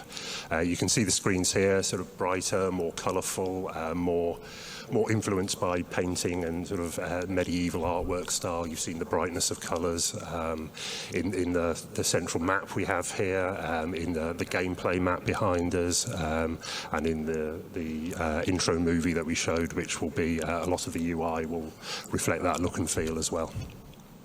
It does look like, that it's taking a big step forwards for... Yeah, just a few more comments. My broker is in saying I did love Empires and I'm going to like Kingdoms, but the only problem is the battle system not being in the same game. I think they do talk a little bit about how that's going to then sort of work. It was a confusing thing about Empires, and I don't know how much that actually impacted sales. If it did actually impact them in a very negative way. You could still play Empires, and it would be the same with Kingdoms. You can play it without playing the battles in Field of Glory too. Like, you can actually still play the battles as just an abstracted battle, and it did a good job of actually doing that. Like the way that combat could be fought in this sort of game was actually quite different. But yeah, it's a confusing aspect of needing to, if you're wanting to play the battles uniquely, you have to then sort of go and do that yourself. So DV Music is saying Rise of the Swiss release day is May 19th. Okay, according to the Steam page, right. Yeah, First Crusades, as far as I can tell, says McGroker. Was that 1100s, the First Crusade? It wasn't the 1000s, was it? By that stage, 1000s was... they were still sort of trying to sort out the end of the Viking era, wasn't it, really? So it's... I can't remember when the First Crusade actually did start. Or from a visual perspective. Definitely, yes. I'm very pleased with the way it's looking, and there's been a lot of not only artwork but technical work that's gone into this. There we are. Yes, there's been an awful lot of work going into making this happen. We can see various small kingdoms around France. In fact, France is so small you can barely see it on the map at this point, and a lot of programming work has gone into any of those competing. Oh, there we go. 1054. All right. So it is the 1000s. Okay. I was sort of interested in I didn't take note of when the time frame actually was. So looks like the British, it looks like they've got control through here. It's too early for them to have control over this side of the channel, isn't it? Small kingdoms within France can eventually rise to unify France. So you can you can take Aquitaine or Poitou or Normandy or wherever and end up ruling all of France and unifying France and under your control. Here's Venice. Here's Venice. What better place to be? Venice was almost at the peak of its powers when the game starts. As with FoG Medieval, the game starts after the Great Schism between the Eastern and Western Church in 1054. So yes, Venice was almost at the peak of its powers. We were lucky enough to sail past the Arsenale last night, which will be featuring in this game as well. It will be a very powerful building if you can rise as Venice to build the Arsenale. One of the things we were discussing earlier was this concept of, rise and fall and legacy you have to bring forwards, and this was already introduced in Empires, but now we're taking a further step. There's a lot more work being done on this. The way that you grow, become more powerful, conquering territory is a lot more important than it was in the original game. There are many more criteria by which your ascent to power will be judged. At the same time, the more land you control, the less your authority is. So now you will have to split off control of various regions to vassals. That's interesting. So they're really going to be modelling the feudal era. This is what AGO does. Like, they really look at things like those sort of feudal type systems, and will figure out a really clever way of actually modelling that in the game, I'm sure. Got a lot of faith in what they do. And Wolverine Tooth is saying the icons look really nice. And McGroker saying England was not a thing. When did England come into being? I mean, I've just watched the series, The Last Kingdom, and it's sort of that Northumbria still hasn't come into it, but I can't remember what year that was actually. By that stage, it was around this time, wasn't it, that England became England? And you need to keep an eye on them for their loyalty as well. At the same time, we have a system of inheritance and of bloodlines. So you would ideally look to pass on maybe rule over one of your vassal states to one of your children or an uncle and give them control. But you're never quite sure of their loyalty, of course. It's not like there's a number between 1 and 10 showing you their loyalty. So the tension between controlling territory and being able to manage all of the competing interests within that is going to be one of the central pillars of the game. One thing you mentioned earlier was pillars on what Empires was and bringing these pillars to the next phase. I guess we're still talking WeGo, right? Absolutely WeGo, yes. I know we don't do so many WeGo games and that we would like to do more, but this is, yes, very much firmly a WeGo game in terms of turn-by-turn gameplay. Users won't notice any sort of any crazy changes. We're very much building on what we had with Empires already. It was well received. Just looking at this screen here, there's a few little extra things. I don't think piety was in the game before. Stewardship wasn't in the game, so that must be something to do with the feudal system, I would imagine. It's funny how much you forget when you play these sorts of games. In fact, this is different down through here as well. We've got the same basic sort of things there with the like with the working on the land. like construction and food. Actually, that's interesting. That's food through there. These must be sort of like more like butchers and craftsmen. This must be your military. It looks like it's actually been extended a little bit in through this side, over through here. So there's your pops, your various pops that you actually have. Again, we're looking at two different types of pops. I don't know what they would actually be. The game did an interesting job of this previously. It does have very much a feel of games a bit like Victoria, if you've played Victoria from Paradox Games, and of course it's sounding a lot like it's going to be like more of a battle-oriented version of Crusader Kings. Yeah, I'm really looking forward to this game, I've got to say, as well. Like, it's sort of, I hope it comes out sooner rather than later, to be honest. So we've got food, which is always important. Infrastructure. So this one's going negative. And so infrastructure used to be on this column through here. So I'm thinking that would be there. Money, yeah, that'd be your craftsmen, etc. Manpower, then metals, equipment, piety, and stewardship. So stewardship is the bottom one there. Piety is there, and I think the others, like the manpower, metals, and equipment, would sort of be more operating through the military tab, in through that side through there. So it used to be that the military was actually part of the infrastructure setting. So you used to have to choose between one or the other. So that's actually a change that we can sort of see in through there. We need more screens. The second left is metal. It's got metals plus one there. Do you mean back over? I'm not sure what you mean, sorry. So we start saying serf, free, commoners, merchants, clergy, nobles might be how the pops are divided. Yeah, you could be right, actually. You could be right. Yeah, serfs, yeah, freemen, that would actually then sort of work in through there. So you get to sort of shuffle these around. But these are definitely different. It used to only be that you actually had you had different pops that would come from different locations in empires, but these do look like they're more class-based, don't they? So that would be interesting as well, to sort of see how things do sort of work. Anyway, let's continue on. I think internally we always felt very pleased with how Empires was as a game. So we're not doing anything crazy. We go up to 16 players in multiplayer. So plenty of opportunity for challenge in there. Before we thank you and move to another one of your games. I'm a busy man this afternoon. and it's going to be me again on the other side of the room. But just quickly, when players are going to put their hands on a beta?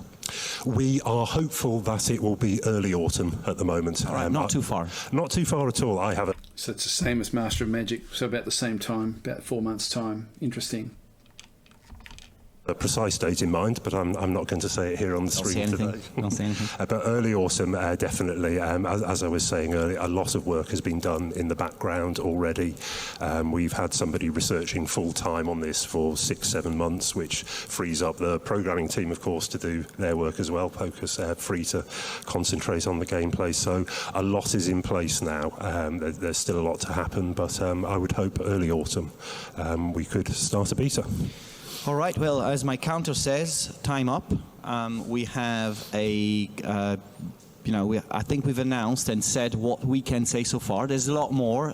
There is a product page going live on Steam today, and so people can, on our site as well. And I think all the third-party sites are also publishing the product page, so they will be able to delve a little bit more into the details of what the features are. They'll be able to see all the information I've missed out today. You didn't miss anything. Come on. And we're going to have 2 minutes to move to the other side of the room, so yes. We better... All right, that's looking interesting, isn't it, actually, that one there? So McGroker was in saying the tooltip says French Christian Catholic nobleman. Oh, there we go, yeah. So let's just go back to that. How far back was it? Oh, yeah, there we go. We're seeing it there. So they're hovering over this one through here. So French Christian Catholic nobleman. All right, working in military and fortification. So that's what this area through here is. Productivity 25. So that they'll have varying productivity depending on where they've been positioned. But this looks good. This looks good. Just the few screens that we've been able to see does look good. And I think that I won't go back too far. Actually, will I? Where's the units? Let's just go to this one here. So with this one here, we can see the different types of units. So it looks like they've combined. They don't have, like, it'd be interesting to sort of be able to sort of see. I wish I've sort of used to tooltips in Empires, wanting to see what the specials that we would end up getting. But it looks like we've just got basic sort of forces. So there would still be regional forces and kingdom forces that would sort of come into it. But this looks fairly interesting. So it'd just be sort of fairly stock standard units, I think depending on where you're actually coming from. So we've got money, manpower, metals, and equipment. So Start saying you can check the screenshots in Steam, by the way. Oh, okay. Let's have a look at that.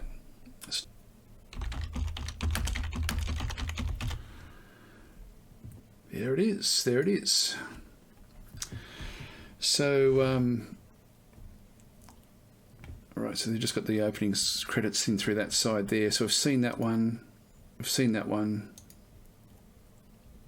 Yep, saw that one there as well. And did we see that one? I don't know if we saw this one. Let's have a look at this one here.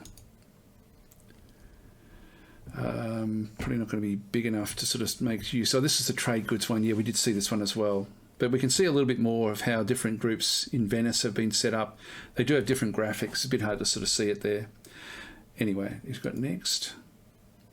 Yeah, we've seen all of these. Okay, that's all fine. Now there's the bakery. This is the so food, infrastructure, military. Yeah, we've got all that stuff there as well. That's Constantinople. Again, different sorts of characters in through this side. All right, well that's interesting. I mean, it's not very big on the screen. I apologise for that. Now does it say? Give us any information? So what do we got? It's set in 1054, just after the Great Schism, and encompasses more than 2 centuries. Okay, cool. So we do get up into the 1200s of epic European, African, and Middle Eastern history. So it does go. Does it show us how far the map is? Yeah, it goes all the way across towards the edges of India. So about the same as the Empires game. 325 factions, 325 different units, 600 buildings, 14 religions or heresies. That's interesting. I don't know if I could actually... That's interesting, actually, with having heretics around the place as well. I mean, you've got your pagans, I guess, but 14's a lot. Cultural traits, 50 to 90 cultural traits as well. So authority and disorder. Administer your royal domain with the new authority concept to keep your population and vassals under control. Promulgate edicts to construct buildings and declare wars on your enemies. That sounds very interesting, actually.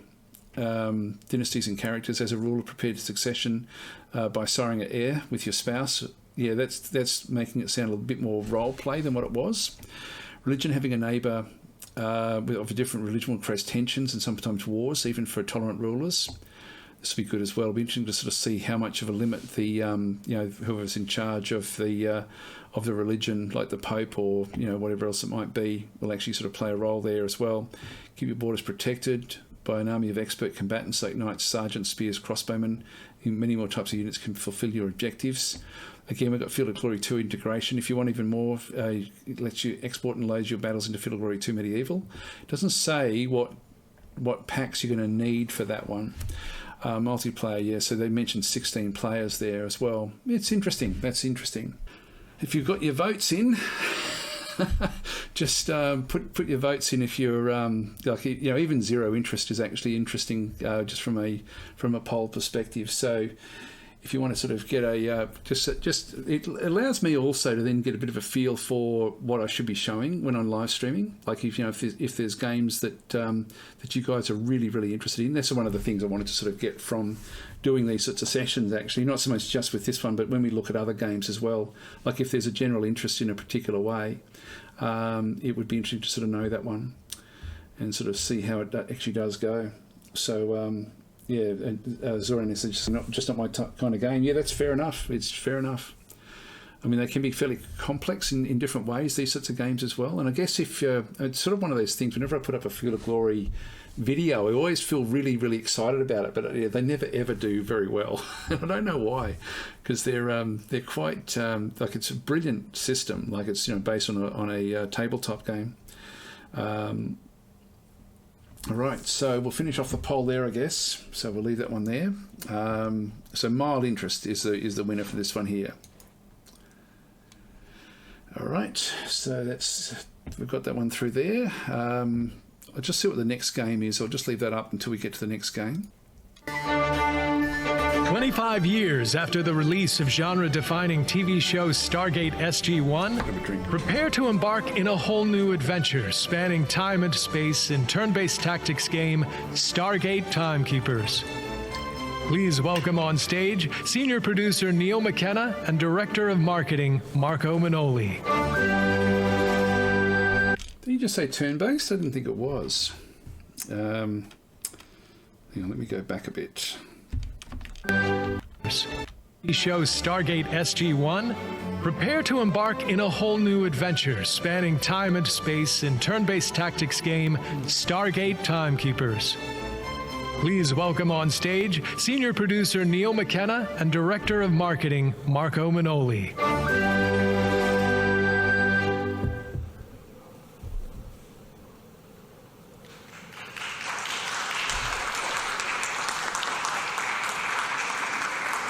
How's it, Coffee Bean? How you going? Well, thank you very much, everyone. It looks like I did win the race after all. We first showed Stargate to the world in the last Home of Wargamers event, when, unfortunately, due to COVID, we weren't able to meet up in Italy, as had been the original plan. I was talking about the first 2 missions and showed some videos, introduced the game that day. One of the characters we focused on, and Hi, Neil. hello there, how are you? It wasn't that long, but I missed my microphone, so I didn't know where it was. I just about got a microphone in time. So I've got this. I hope it's going to be enough.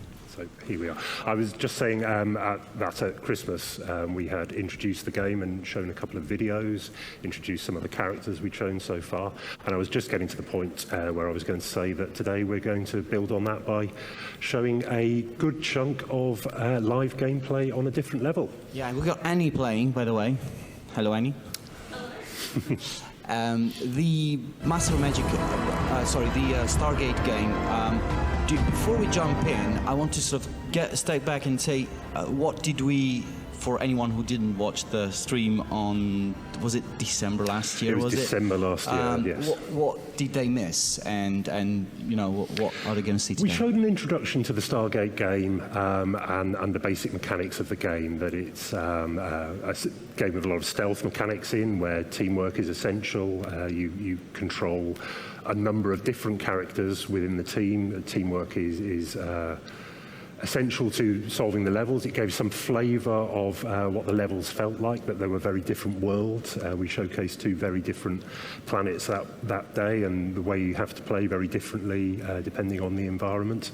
How you would go around solving problems, the trade-off between stealthy approaches and violent approaches. And just a sort of a brief introduction to a couple of set pieces, I think it would be fair to say. Yeah, I think, okay, so that's as we jump into the game, I think that what we're going to... Okay, let's take a look at this cutscene here. Crucial alliance. That's how I first came into contact with Athena, the scout in the Hucktail Resistance. When did you first meet? During a rescue mission in Moloch's domain. I've got to say, the graphics look a bit janky, don't they, really, for what you think of Stargate. That's almost like a fantasy-style graphic. I don't know if this is just placeholder stuff. I mean, it's all early access type stuff. The Resistance planned to sabotage a barbaric ritual, the Ceremony of Fire. Did you plan to stop this ritual from happening? Not exactly. A direct assault on Moloch would have been unwise at that time. We wanted to save the prisoners by stealth. What was the plan? Our part was to get inside the camp, undercover. Up close, we could scan the appearance of one of Moloch's generals and use a mimetic device to take on a holographic disguise. That way, we wouldn't get hassled by the goons. The job required someone with both technical know-how and a flair for the dramatic. Luckily, our team included... from my perspective, just seeing the way that the graphics are done with this one, where they're actually giving a briefing, they've put a lot of effort into actually doing an animation, not using the 3D that they've got, the 3D assets from the game, which to me makes it so that there's not going to be very much procedural content. So that's already got me a little bit, a little bit on sort of on shaky ground from my perspective. So it's. Yeah, I don't know. I don't get the style of graphics for a StarGate game. I really don't get that one. To the Shark saying, I think it was a mistake to make a poll before people see the trailer and know what the game is about. Yeah, probably it is, actually. It probably is. So, yeah, just hold off. I'll put the poll up towards the end of the presentation. Although, yeah, we'll do that next time. I'll just do that next time. Anyway, we'll continue this one coming through. It's such a man. Sam Watson, our technical officer, old buddy of mine. Once inside, we do the same impersonation routine with a mimetic device on the High Priestess, Severta. She was conducting the ritual. With Sam acting as her, we could stall the proceedings while the kids were taken to safety.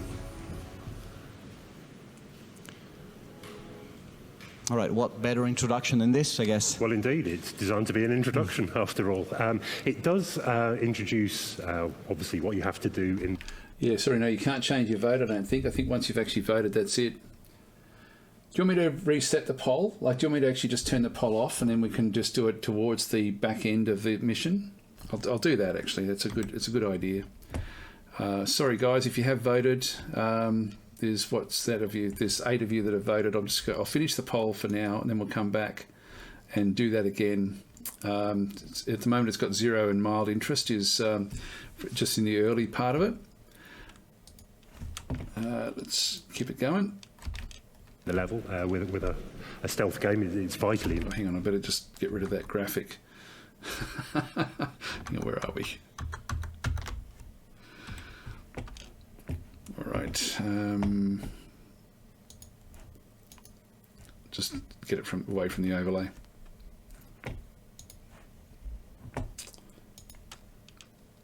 Important that people understand fundamentally what they have to do. So we have a number of cutscenes throughout the game, and we also have audio introductions. One of the things we touched on at Christmas was how our game, which is telling a new story within the StarGate universe, still has a number of touch points with the original TV series. And I think today is another good example of that. Your mission here today is to stop a ceremony of fire, which does get referenced in the episode Birthright in I think Series 8 of the TV series. Moloch, the Guald system lord who controls this planet, we're on planet Haktil here, has decreed that all Jaffa girls should be burned alive because they are useless to him. Only men can fight, and thus the girls must be burned alive. It's therefore up to your StarGate team to stop this from happening. So this is basically you're scanning through the map to see what you have to do, and then going back to your starting point. Yes, they're big old maps. And so, yeah, what they're showing there is the mission, and so that's fully scripted. This reminds me very much of Commandos. Or Charlie Fox is saying this is Desperados in a Strange Universe. I don't know Desperados. I know, like, Commandos for me was like one where you've got like a squad of members where you've got very, very specific puzzle maps that you've got to get through, and this looks like that to me. It's just so replay value, I don't know.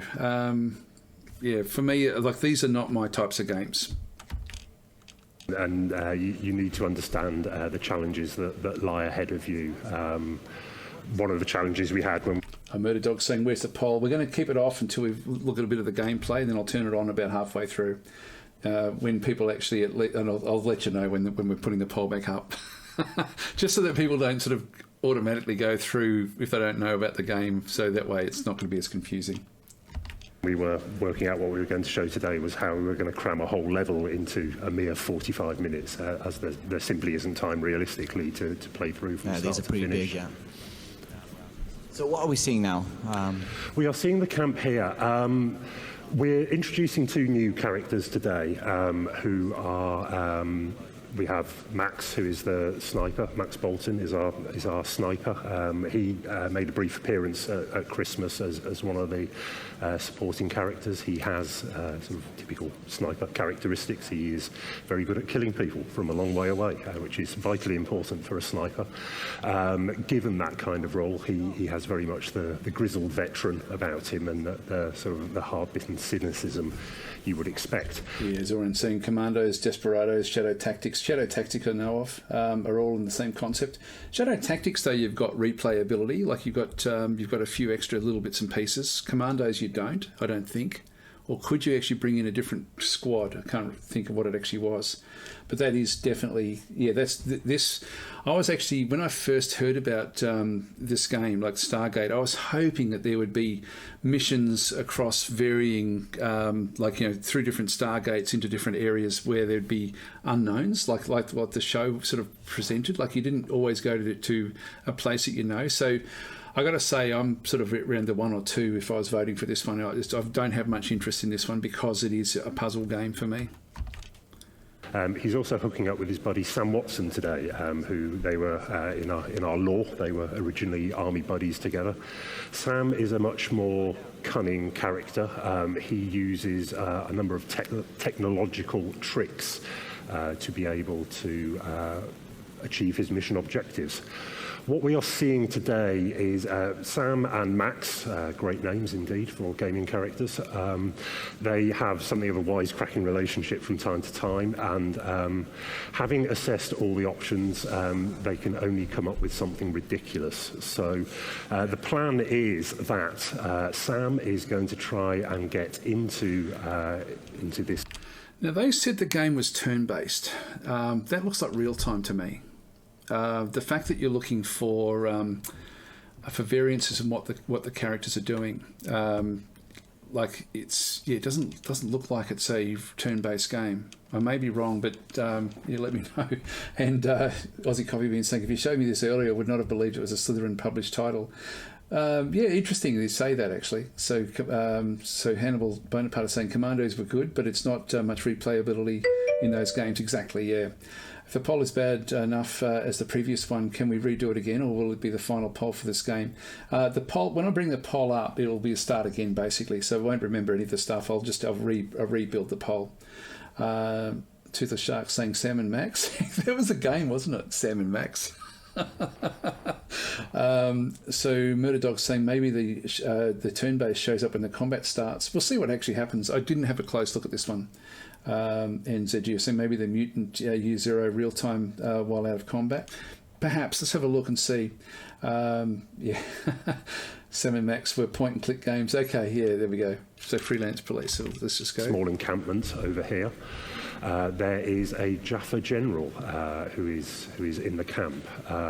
It will be up to Sam to incapacitate that general and then use his mimetic scanner so that he can take on the appearance of a Jaffa general. This will fool most of the foot soldiers around the map. The Jaffa warriors and the general grunts will be fooled by this. However, the Jaffa generals themselves are not, for the most part, quite so stupid. So they will still spot you. But it's the only way they can find into the camp. So Sam needs to get up there. He needs to incapacitate the general and scan him so he can proceed into the camp. Come on, Annie. Come on. Let's see the magic. So as you can see, you can control more than one character simultaneously. We didn't show any of that last time. I think this map shows again well the importance of having two characters who work together, but will also need to occasionally fulfill their own individual objectives. All right. What's happening here is... It's got a classic sort of stealth mechanics here with a view cone where you can be seen. The solid part of the view cone and the broken part of the view cone is you can hide in bushes and so on and so forth. Unfortunately, Annie, this is a live broadcast, as you can see, has alerted someone. So, she needs to find a brute force solution to this problem, I think, because which brings the question, I guess. Oh, Annie. Oh, come on, Annie. So it brings a question: is how many different ways of going through a scenario are there? Yeah, Truth of Shark saying this looks more like Commando's game style, doesn't it, really? It does. And Aussie Coffee Bean saying disappointed they went in with this direction with StarGate. I think we've seen enough to be able to put the poll back up, so I'll throw that one back up. So we'll try that again. Let me know also, like, if it's... Well, actually, I guess if the poll sort of is like ones or twos, well, like predominantly, I'll just skip forward. Hang on, I've got these things coming up. Don't like Epic. Not seeing any turn-based either. Yeah, there we go. Shadow Tactics has a planning mode, which might be what they have too. You'd sort of, like, I think these games definitely need a pausable aspect to them. I was looking at the, we'll have a look at that in just a minute as well, but I'll just get the poll done. So we'll, StarGate, interest in StarGate, whatever the other bit of the name actually was. We'll start the poll, so you can start to getting your reactions in there, guys. I was trying to see if there was a way I could actually set up a poll which would actually have a something where where you could actually sort of express interest during like what was being shown, like they call a worm here in Australia, a political worm. So anyway, let's just go back to the events and go back in. There's always going to be a choice of ways to approach any given mission. Almost all missions, there are a few exceptions, but almost all missions you will have a small core of characters you have to select every time. There will also be one or two optional characters you will need to select every time. We haven't met all of those yet, so we can't break down exactly how that works. But there's each character will be bringing a range of skills, so the characters you choose will define how you go about the mission. When we were preparing this broadcast, the developers sent me a walkthrough video, and it was very different to the way I myself have approached this level. I was genuinely taken aback by, oh, okay, so you can do it that way. I adopted a rather sort of more brute force, clumsy approach and slower moving through. Yeah, Zedgy's saying so it has some replayability via the optional characters. I guess so. Like, to be honest, like for me, the best of these games is that space game, and I always forget the name of it, where you have random ships that you've got to then go and sort of raid with just a single agent, and I love that game because every ship is different, and you've got to sort of wait for guards to do their stuff before you can sort of do things, but. Yeah, I mean, this game looks good, but yeah, the actual gameplay, it's a puzzle game for me. And I can't see... But also... We'll get into it and sort of watch what... Heat Signature. Heat Signature is the game, and that's an incredible game, like if you like these sort of games. And I do like that one simply because as I say, every ship is actually random and you've got different sorts of missions. And so you don't know what you're going to be playing with that particular game, whereas this one here looks like it is pretty much the same approach. I could see speedrunners doing stuff with this one. I guess that would possibly be something that people would be trying to get through levels as quickly as possible. Again, it's not really my cup of tea. Tepic has actually said, yeah, wrong community for this. Yeah.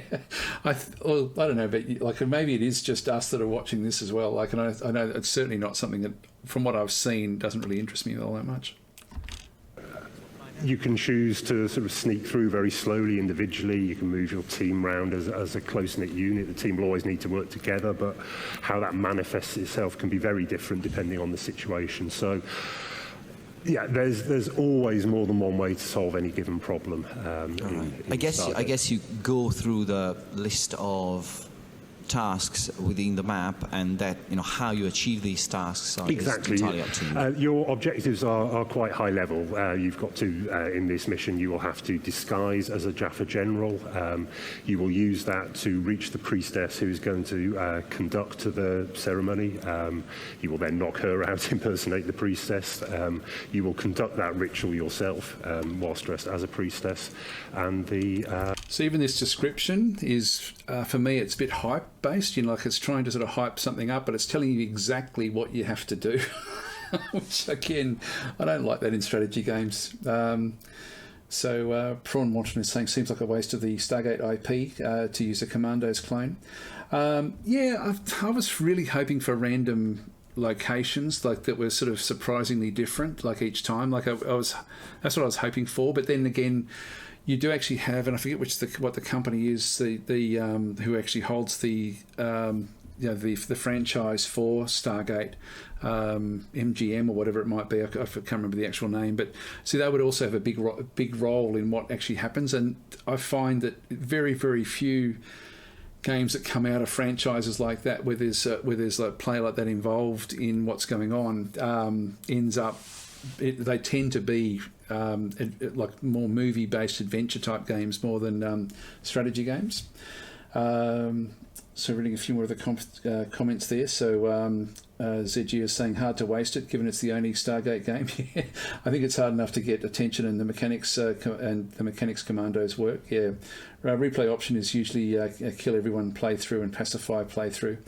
Yeah, I guess that is the replay options for a game like this. Again, it's not my cup of tea personally. Hopefully distracting the bad guys, as it were, and so you can. CG is saying this seems to be a tutorial mission, so more scripted. If there are such abilities as a mimic device on one of the character should be marked differently. Look, we can skip forward if you want me to skip forward. I just wanted to see what happens past this. Those are your top level objectives. How you go about that, it really is up to you.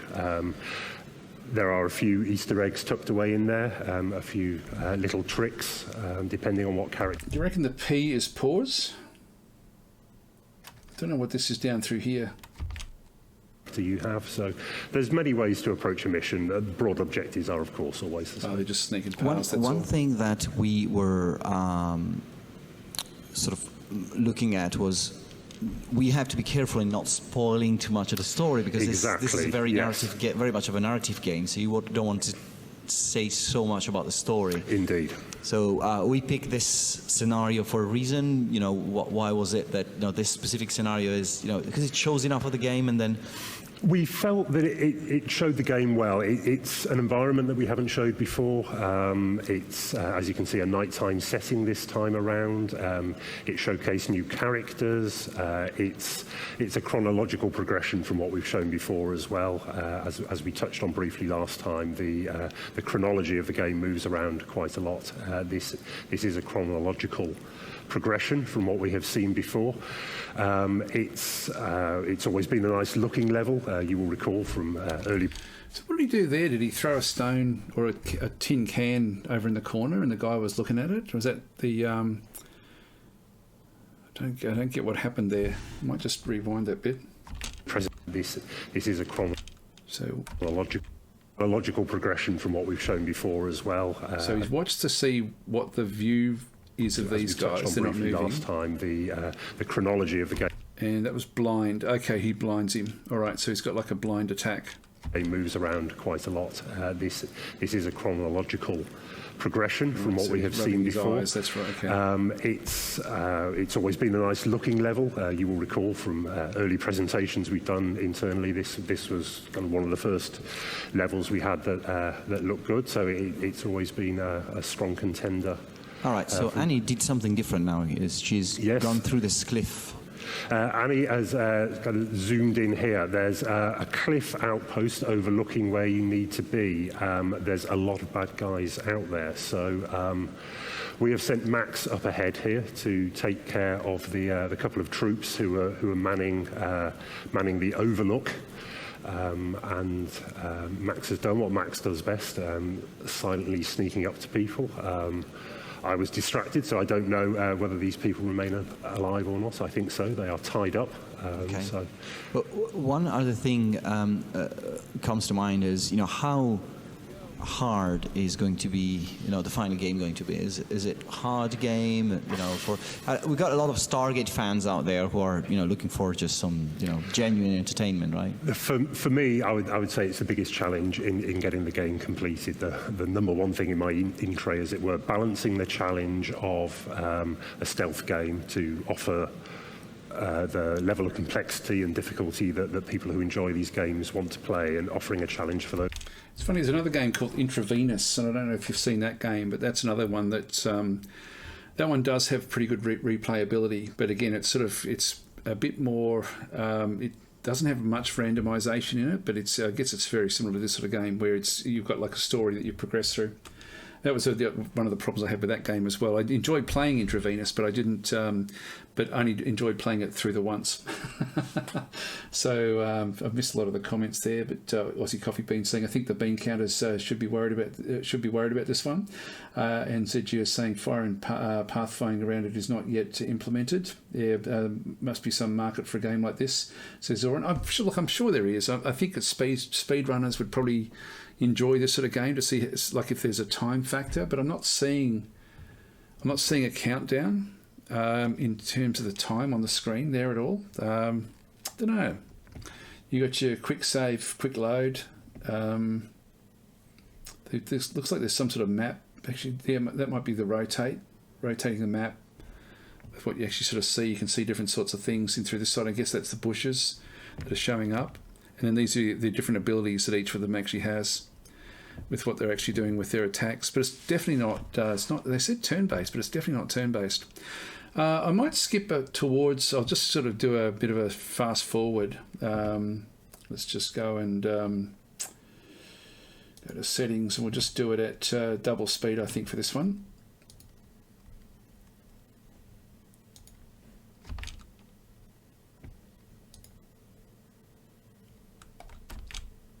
Players, but also allowing people who want to engage with the game very casually, just explore a new Stargate story and almost approach it from a narrative point of view. The game is large, there's a lot of story to be told. I've been through it line by line. By the way, I know a lot of you people do that when you watch my videos. I do get comments from you. That's a bit too much, actually. But I go to 1.5. There's an awful lot. Yeah. So we really do want to make the game accessible for both of those groups of people. It's absolutely the number one thing I want to achieve. It's the first time, I think, in the Slitherine history where we almost get, attached to single characters, right? It's like, we're used to talk about different types of games, and this one is more about the story, the characters, and it's the first time we've got a heavily narrative-driven game. It's very narrative-driven, yes. As I just said, there's an awful lot of story there. MGM have been very involved in the approvals process. They've been through every line. And yeah, it was MGM, and they've been involved in the approvals process. That alarm bells ring in my head.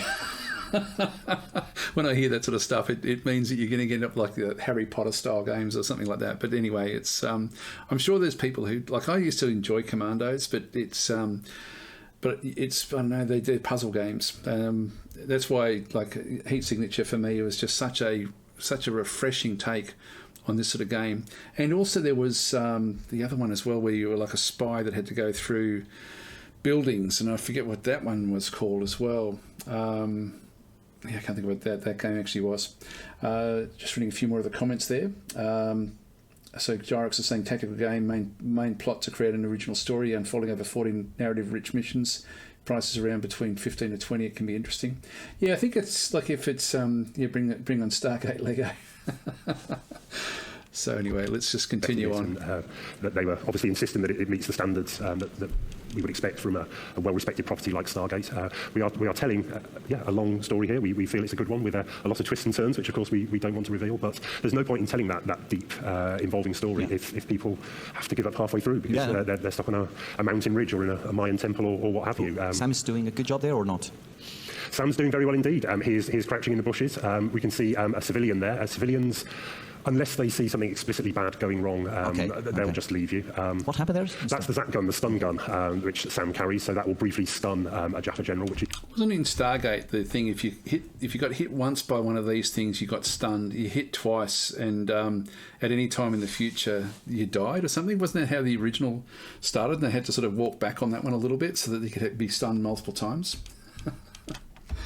Your window of opportunity to get up behind him, and now he's nicely tied up. Get that mimetic scanner going, and there we go. You can see that Sam in the bottom left-hand corner now. His avatar in the bottom left-hand corner is now in disguise. The figure in the playfield as well is now in disguise. So you see these guys now? No, they're chill. Yeah, that's really good. Good job, Annie. Smoothly done. There is something, a meeting of soldiers just hanging around, napping to each other, not doing very much. How bold the guy is now. Yeah. Oh, you need some nerve to be crawling around in a camp, certainly. And you're zooming in here to another Jaffa General. You are in disguise, so you will see the eye icon above the Jaffa General's head. Essentially, that means he is not fooled by your disguise. Normal rules still apply, so you can crouch crawl through the broken part of his view cone, but if you're in the solid part of his view cone, he's going to spot you. So there's an awful lot going on here, mainly civilians. You're in a civilian part of the world. I think something went wrong. I think Annie may be in trouble here. There's another guy up around the corner. I think something I think went he may wrong. have spotted you, the other fellow. Annie... well, that's good. It's good. We're live. So basically, how's that? So basically, once you complete one objective, you can restart from that objective. Well, you can save pretty much anywhere. It's a vitally important part of the So Annie game. actually did this to show us how the save process works. When we were setting up earlier, I did say do make sure to fail a couple of times, so it all looks real. And you did very well on that. So it kind of showcases what happens, and I think that is objective achieved. So this camp here, so the next objective is to go to Svidra's house? Svidra is the priestess. So you already know that your next objective is to get through the gate that we saw in the top right-hand corner there. That's been explained in audio in the fly pass at the start. So that's part of your route onto the gate. So what is Max doing all this time? Max is, well, as Sam would put it, he's essentially loafing around. But there Max is over there, keeping an eye out on things. He will be there to clear the way for Sam when he comes through. It's not turn-based. I can see that on the bottom right-hand corner. You see the map and what the screen is looking at the moment, and it does look pretty big. It really is very big indeed. I think even trying to speedrun this when you know exactly what you're doing, we wouldn't have been able to fit it all into this time slot. So we're expecting that each mission, for an experienced player of games of this type, when coming to the game for the first time, it's probably going to take them at least an hour of challenge. So we've got a strong campaign, we feel, with a good amount of challenge in here. Whilst Annie's trying to sort herself out there, when is the game going beta? So the game is more or less feature complete at this point. Everything that needs to be in there is in there, with the exception of a good amount of VO. VO has been going in over the last couple of months. The VO also dictates a lot of the tutorial elements of the game. So voiceovers is what he's referring to there. So voice acting. So that's So it looks like all the graphics and all that sort of stuff has been done. All right, so we're about a month away from having all that complete. At that point, I imagine we will look at it internally and see what we think about it. But I would hope that we will be in a position to beta this at some stage in the summer. It's coming relatively soon. Too I really don't think it's we know that July is a big anniversary for SG1, is it? July is. I am quite frightened to remember 25 years. I think from yeah. SG1. I can well remember watching it on television when it was a new thing, and suddenly that's 25 years ago. So yes, July is indeed a big date in the StarGate calendar. So it would be lovely to have something ready for then. But of course, we need to make sure that it's ready for public consumption. I think something bad happened again. Yes, I think only got a bit casual there. I think one of the cool things I see about this game is that, I mean, for the first time I can see. Come on, Annie. Come on, Annie. Come on, Annie. I think you should be popping out this tent, guns blazing, and killing everyone. You're not going to get very far by guns blazing. Yeah, DV Music saying they mentioned it a few times, players that like these stealth games, so maybe they view it as niche. I don't know, like it sounds like they're trying to hype it up, and I shouldn't say that, but that's what it sort of sounds like, because they're repeating a lot of what they're saying with the commentary about the actual game itself. But it's I don't know, like it's not as was mentioned before, it's not the sort of game that I would expect from Slitherine. It's it's not the sort of the standard fare. Interesting. I don't know what that would sort of mean for the game, to be honest. I mean, just looking across at the interest in it, like from you guys, it's fairly low interest levels. Yeah, we're that's. There are elements of violence you will always need to use. There are elements of stealth you will always need to use. How exactly you will go about that will always be a part of the challenge. We can see there that obviously a guard is alerted by seeing not just you, but by seeing a body on the floor there. So that was really janky. That whole process there of he's come in, knocked him out, the guard's firing at him, so he then ties him up and then puts his hat on and then sneaks away. Ugh.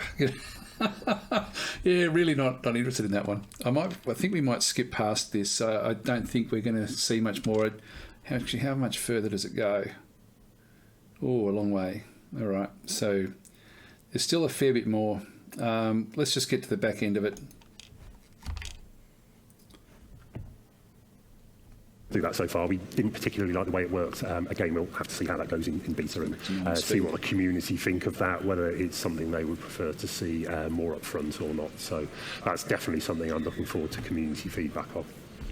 I think the other thing, I was looking at the different scenarios we've got, and there's a lot of variety as well. It's not like, showing this doesn't give you a full idea of the game, because the game has so many different...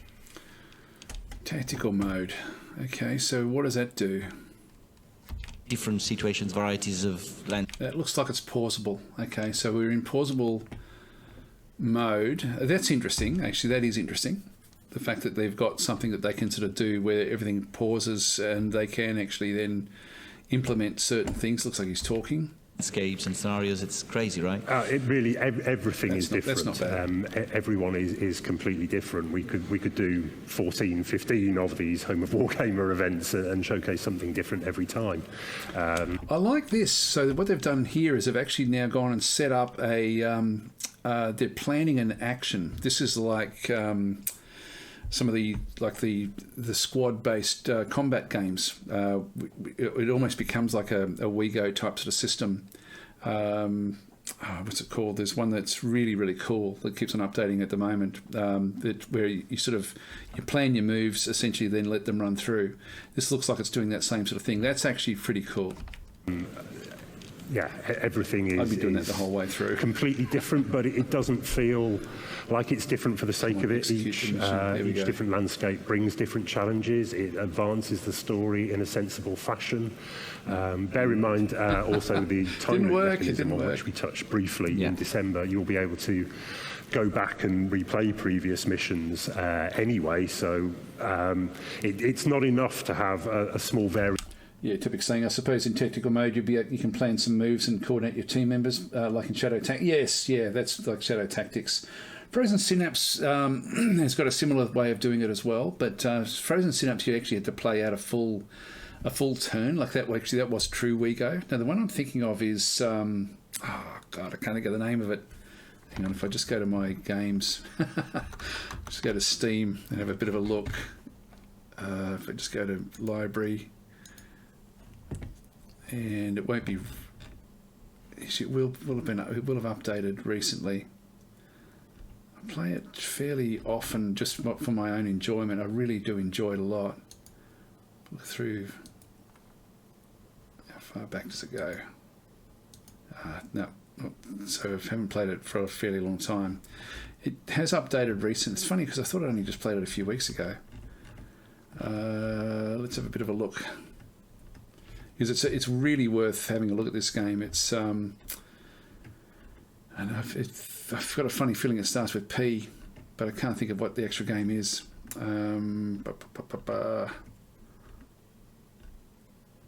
Actually, it'll be on my desktop.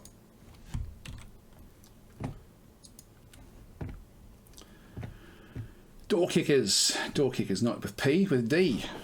Needed an extension on there. Door Kickers is a really, really cool squad-based game if you're wanting one, along with of course heat signature in through there. So there's two, and that's got a fantastic random map editor as well. So yeah, love those games actually. They're really, really cool games if you do like these sort of squad type stuff.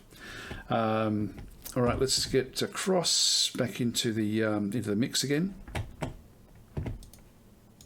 Creation of level artwork style because you're already able to go back and it just gets better and better and better with new technologies and with new knowledge to get a new challenge out of those anyway. So the variety in landscapes it really is fantastic. I think it's one of the strongest features of the game.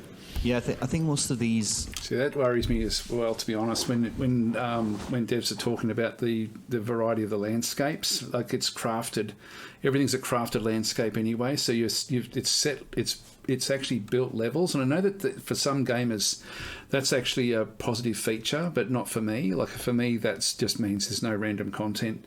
And for me, that's a big negative. But I know that's just me, and I know there's most gamers don't think like that, but I certainly do.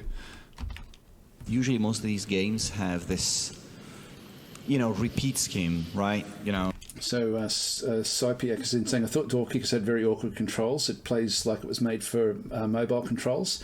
And said, you're saying, yeah, almost fighting more than the UI, than the level. I don't find that. Like, it's sort of one of those things, it's one of those games where you've really got to be very, very careful with your setups and stuff, and your positioning of your troops is vitally important. It's I really like it. And the random map generator in Door Kickers 2 now is just exceptional.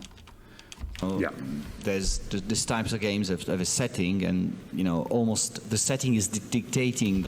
Hannibal Bonaparte saying could be games where maps and levels are designed that also has a random map generator. Again, if you've got them crafted like this, if this is the style of map, it means that the map has been built and doesn't have elements that you can then sort of put into a random map generator. So I personally would be thinking you're not going to get any sort of random content out of this game ever. I think it is story driven. If there's other iterations that do come out, it'll just be adding chapters onto the story. And so you just get more and more story driven content.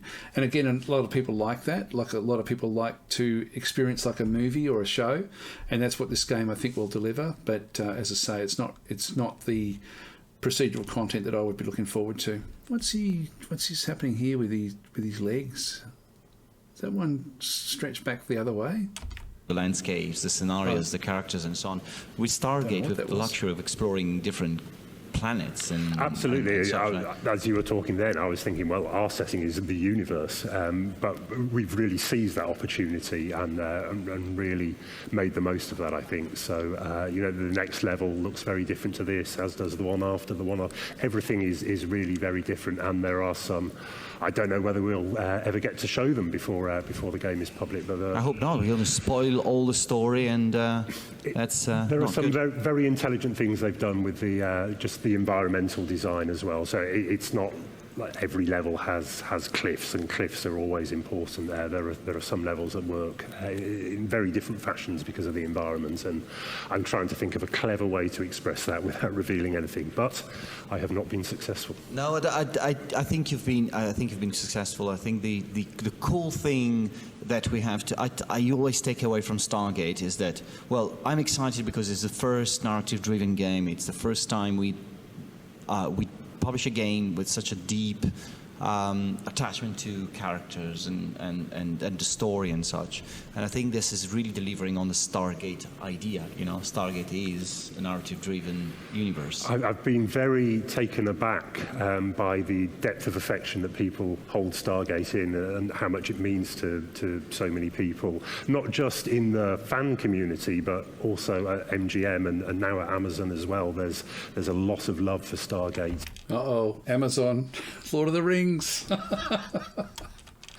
Internally, people are very keen that we make the best game that we can to do justice to the StarGate community. So it's a big challenge, a big responsibility. But, we're talking about MGM. We've got I got a video message from a friend of ours at MGM. Yes, we're gonna play that, and we'll be right back. Hello, my name is Matt Groot, and I'm the Director of Production for Interactive Games here at MGM. We could not be more... There we go, look at that, Interactive Games. That's his title. It's not games. It's Interactive Games. So that's why we've got what we've got, I think, is that MGM was looking for exactly a story-driven interactive game, not a strategy game. More excited to be telling a new story with original characters set in the SG-1 universe through StarGate, Timekeepers. It truly has been a pleasure working with the team to bring this exciting new title to life. Today is a special day where you'll be able to see new details about the game. We really hope you enjoy it. All right. Well, what I'll do is we'll start to finish off the this poll, and while I'll just give you guys a couple of minutes, and I'll just read some of the comments that you guys have sort of finished off with here. So, so DV Music saying, are there any stealth games that have random maps or even map editors? Yes, like Door Kickers, absolutely, and Heat Signature. They're for me, they're the two standouts. Hannibal Bonaparte saying could be games where mapped levels are designed and also has a random map generator. Yeah, I don't think this game will be that. I don't think it'll have a random map generator. For me, games like this have to have an interesting way to unlock new characters, weapons and skills, otherwise it'll lose. Yeah, so for me it's just a playthrough as well. I agree with you. ZG just said that they did say there was optional characters that you can choose or not choose, but some are fixed. Yeah, that would be, it looks like it's a puzzle game. You know, what pieces are you going to take through? And Stargate has a lot of weird stuff that could add nice gameplay for a stealth game, like the hollow cloaks, the old friend pheromones, etc. Hannibal Bonaparte saying agree with this type of design, and huge objects in the game like this would be problematic to have in a random map generator. Yes. And Supreme Plague is saying, yeah, but I think I would have to see more of the unlocking of stuff and gaining new skills before I get interested. DV Music saying, even though Stargate is something that fits my interests, I've never seen any of the movies or shows. Okay, the last one was terrible. They were sort of on a ship just going through space. It was just a very cheap and nasty way of having something that was just sort of going through. That really didn't make a lot of sense, in my opinion. It was sort of like I think for me the magic of Stargate was the different environments that they actually went to and the different problems that they had to then solve. It was very much like early days of like Star Trek, you know, like it had that same sort of feel to me. And it's just sort of I was hoping for that, basically hoping that there would be sort of like something would actually be more random.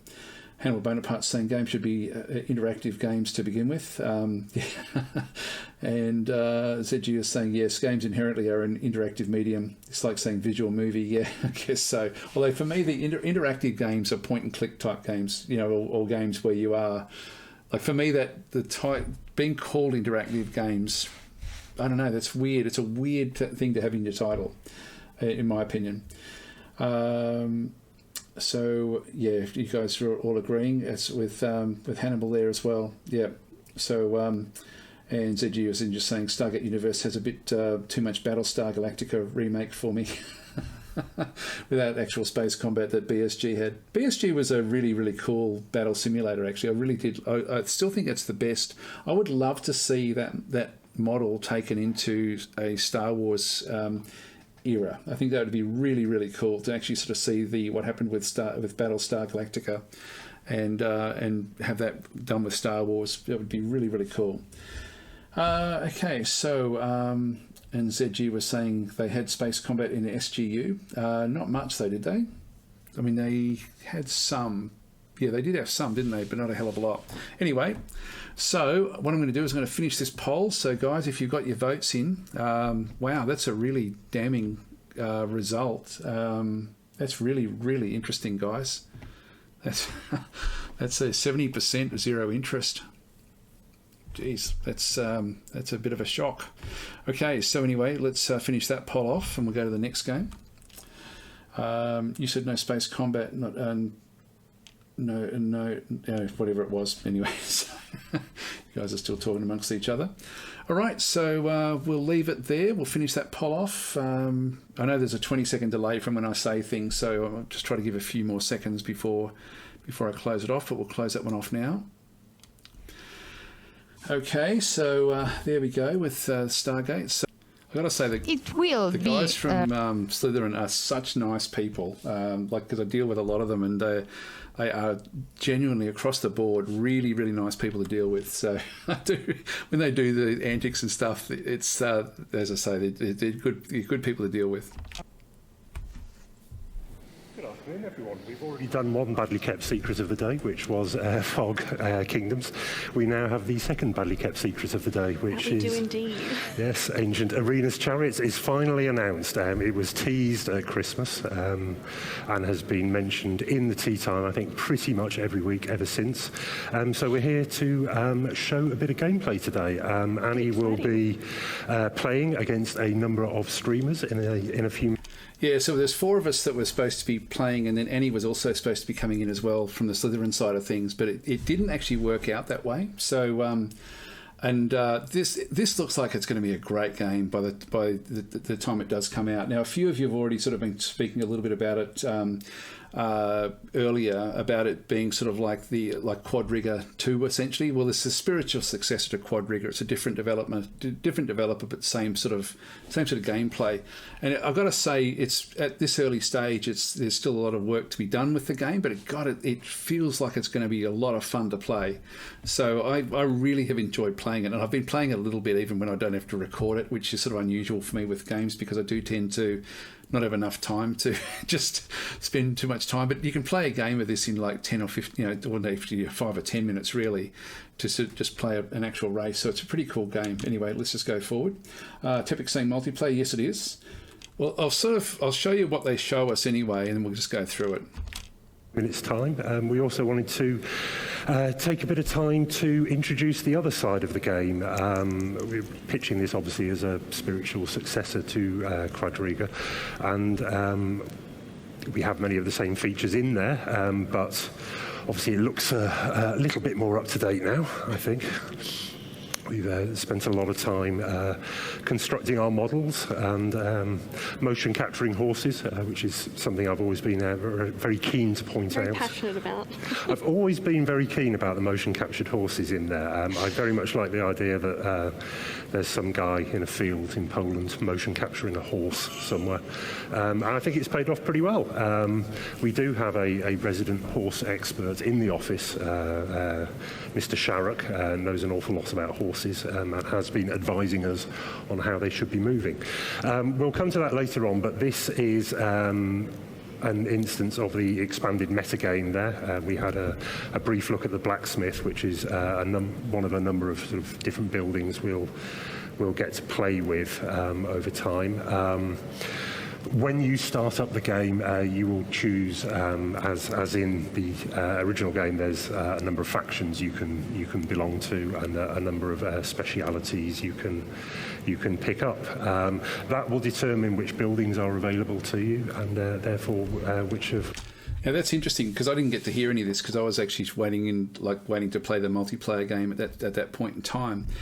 The fact that you start off the campaign and you like in the different factions, I hadn't seen that in the bits that I've been playing. So if we just go back a little bit, so you've got these different regions in through here. So you must have to sort of choose which region you're going to be actually starting in. I didn't realise that the game did that, and this campaign mode looks really, really exciting. Now, I did actually accidentally put up a video where I did show the campaign in the version of the game that I actually had for that live stream. Like I was allowed to sort of then put up a video after the scheduled live stream, even though the live stream didn't actually work properly. But it really is, this campaign for me is going to take this game into a whole other stratosphere, to be honest. So I'm really, really looking forward to this from the bits I've seen. There we go. We've got trade. I haven't seen this at all, actually. This is not something that I did sort of see in the version of the game that I've been sort of playing. It probably was in there, but I never went for the caravan tent. I'm not sure how that actually sort of does work. Anyway, let's just continue on. Which of the skills are available to you at first? And you will be able to upgrade your chariots using all these items, but it really Indeed, depends. you start pretty rough. You start very much at the bottom of the pyramid. Yeah, this is how you set up a campaign race. So you actually have like a whole lot of different aurigas, which are the chariot riders, and they've got different skill sets as to what they can then do, and you can train them up in the actual campaign. And so they start off pretty poor, and then you've got the chariots as well, where you can sort of build different chariots with different aspects to them, and also the horse teams have got different aspects. So when you combine all of these things together, you get really, really unique. The campaign's fun because you don't have a preset build. Like there's actually like this, you've got different attributes where you're getting sort of like weird numbers. Like the speed, for example, of this guy is only 2.4. In some of the other screens, you have a look in the bottom left corner, you'll actually see that quite often it's either 5 or 6, which is sort of like more late game type racing, but this is sort of early game. They don't go very fast. And then you've got your actual, where you're racing. So in this case, they're racing in Spain. 4 lanes is how wide the track is, and only 1 lap is all that the actual race actually is. So very, very short race, and then they would bring their Aurelius Populus back into over here as the opponent. So that's actually what we're seeing there. Pyramid in the world of charioteering here. Yeah, we'll be racing in some of the dirty, overgrown tracks. There'll be nothing grand, no Circus Maximuses for you when you start out. But maybe you'll build your way up. Who knows? Indeed, it's a long way to the top if you want to be an outrigger, definitely. This is an example of one of the buildings we have, the shrine, where you can pray for divine favour. You can curse some of your upcoming opponents, or you can indeed ask for a blessing from the gods yourself. The villa, which we may come to in a bit, maybe one of the screenshots if I managed to grab all the right screenshots earlier on. The villa is where you control the abilities of lots of... here we are, fantastic. Where you control the abilities of lots of the other buildings in the game. So you could, for example, upgrade a shrine so that you were able to give better blessings, get more than one god to curse your opponents if you were feeling sufficiently mean, which is, of course, the way to be doing things. Metagame is much expanded, I think. You have... I think it's about 8 or 9 buildings in total. I believe so. Something in that area. Not all of them available to you at launch. You'll probably have about half of that, I think, at the start. No need for the villa when you don't particularly have anything to manage at the beginning. Well, indeed, yes. You'll start off kind of scrabbling for a few sesterces on some of the provincial tracks. Maybe praying for a curse for the second brother of... So there's this one here that they're in control of. Is got 5 speed, and they're travelling. It's got 5 speed as a maximum speed. When you've first starting off, which is what we saw back in the other screen, that would be 2.4, and so it goes at less than half the speed of these more sort of late game type chariots. What we're seeing through here with the red marks along here is where somebody has actually been has died, probably behind where we are, and over here as well. It looks like there's 2 of the Aurigas have actually fallen off their chariots and have now been dragged, and so their blood is actually on the wheels. It's really quite a gory game in that sort of sense, but it's a very, very cool game. Really can't wait for this one to. I'm really looking forward to sort of playing more and more of this one, to be honest. And you've got the different controls. So this is actually a control where you are looking at the... I don't know how they got this screenshot here, to be honest, because normally you'll be in behind the chariot that you're controlling, but this one looks like we're out in front. So normally you sort of click on the view to sort of see where you are. But this one, you've got like different... Now that's actually no. It must be this one over here that he's in control of. Just looking at what the commands are over this way. So you've got things where you can sort of whip the horses. Now at the moment he's going at maximum speed. He can get even more speed by whipping the horses. There's no damage to any of his stuff that he has in through here. So so ZG is saying red marks are too even. I would guess they're a red stone below the sand. No, that is like in the game. I know what that looks like. And when you hit one of the Aurigas, they splatter basically, and then you end up with these pink marks. Then sort of trail halfway around the arena after you sort of go through the corpse. So they've got different commands. Now these are the commands that this one would actually be able to then move across. So it's up against this wall, and so we can sort of move across one lane. I forget how these sort of work. You can do things aggressively. You can whip any horses that are next to you. You can sort of push the other chariots off their line. You can actually whip it at the actual Auriga himself, I think, with this one through here to try to slow the team down. It's a really, really cool game. Was riding against you. Indeed. Things you can do in the game, I mean, you'll be able to upgrade your chariot, obviously, and upgrade your charioteers' equipment. I know you have your favourites in terms of charioteers' equipment. I definitely do. There's a really cool lion head helmet that I just know would intimidate my enemies riding down the course, and I need it. Absolutely. That was one of the first things we insisted on putting in the game, I think. The concept art they had of a lion's head helmet, we insisted they put in for real, which I think was a very good decision overall.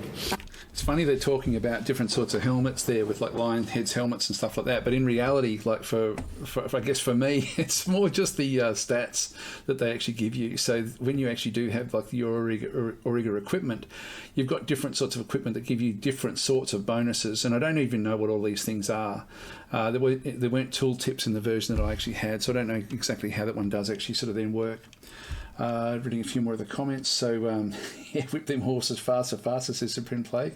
DV Music saying maybe they need a motion cap blood trails and pitch so it doesn't look like painted highway lines. I think it's still pretty early days. Some of the modelling looks doesn't look as polished as probably what you'd sort of expect later on. Like, I think the buildings look finished, but some of the statues look like they're assets that have just sort of been loaded in at this stage. I think it's very, very early, and I'm speculating about that. I've got no real idea. DV Music saying yeah, they need to motion capture the blood trails. Yeah, it's it also the thing the lanes really do handle very much like the old Quad Rigger game did sort of handle, so it does feel very much like that one. Ellen Devout saying could be a nice multiplayer one. Absolutely, I think so. Aussie Coffee Bean saying this game will certainly cover the Stargate risk. I think so too. Like, I think that, I don't know, like it's going to be interesting to see what you guys think of this one. I might actually put the we've seen enough to be able to do an educated poll now, I think. So let's go and throw another one in here. So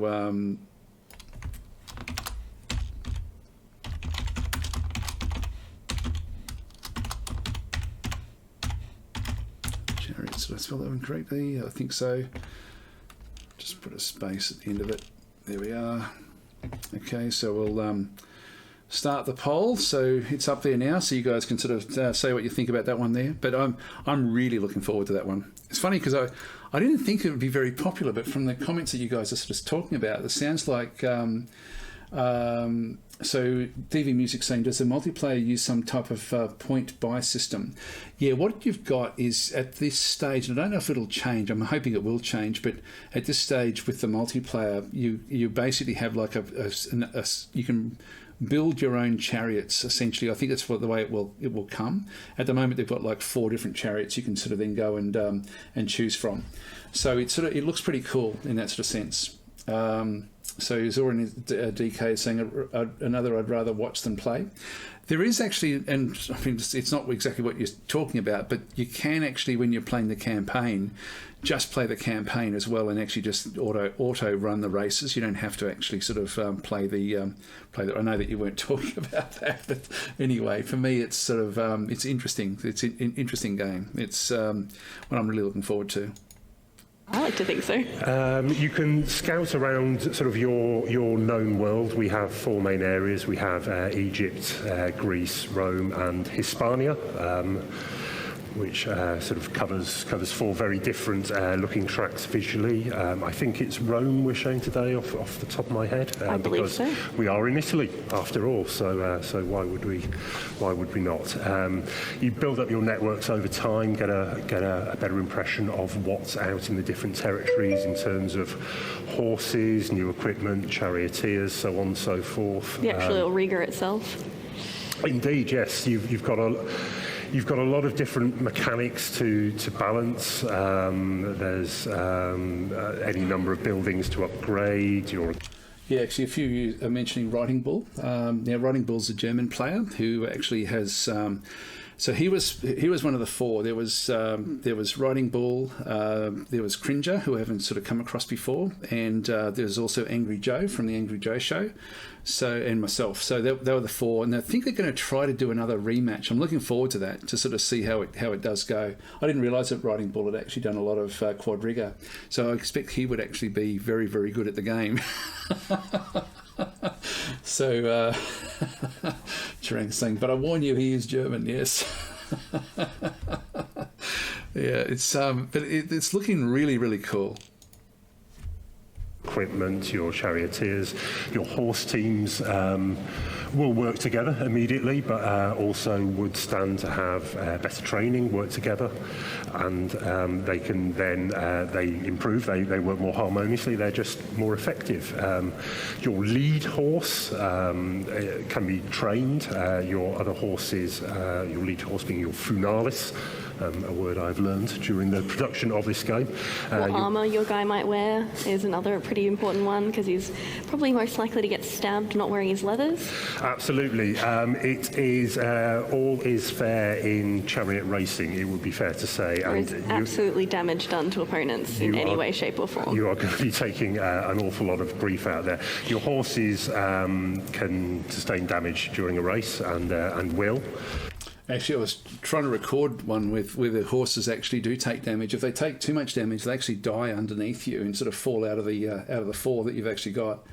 So and that looks really amazingly good as well. I mean, it's still, as I say, still early with the game, but there's a lot to like about what I've sort of seen so far. Certainly, and your charioteer too. Indeed, we may see it today. It's not unknown for your charioteer to come flying off your chariot completely, and then it's a life or death scramble. It certainly is. Whether you want to bend her, have him skinned, or whether you want to let go and maybe redeem the next race. Indeed, live to race another day. I've seen a few in testing over the last few days. I've seen a few charioteers get mown down by a pack of horses, which is delightful. I'm a little bit of a hothead, and I always think I can go faster. Obviously, maintaining the health of your charioteer is vitally important in a campaign. It goes without saying that a charioteer who has been mown down by a pack of horses is not going to be much use to you. Both charioteers and horses have health bars, and it's things inside like getting whipped by opponents or not. About saying, can you paint your horses? No, but you can paint your wagons. Actually, I don't know with the horses, like as far as the coloured horses, but is there pre-race subterfuge? Not that I've seen. I haven't seen that in the race. So it's mainly just with the actual thing itself. A few comments there. F1 Rome edition, says Ellen Devout. And the game Motorsport Manager with horses instead. It is, isn't it? It's very much like that with the with the way this one does go through here. I think Quadriga was originally a board game ported over by Slitherine. I've seen that as well, actually. I have seen that, like a board game version of it. It's hard to find it, but it's sort of a. I can vaguely remember seeing somebody playing it like on a massive table.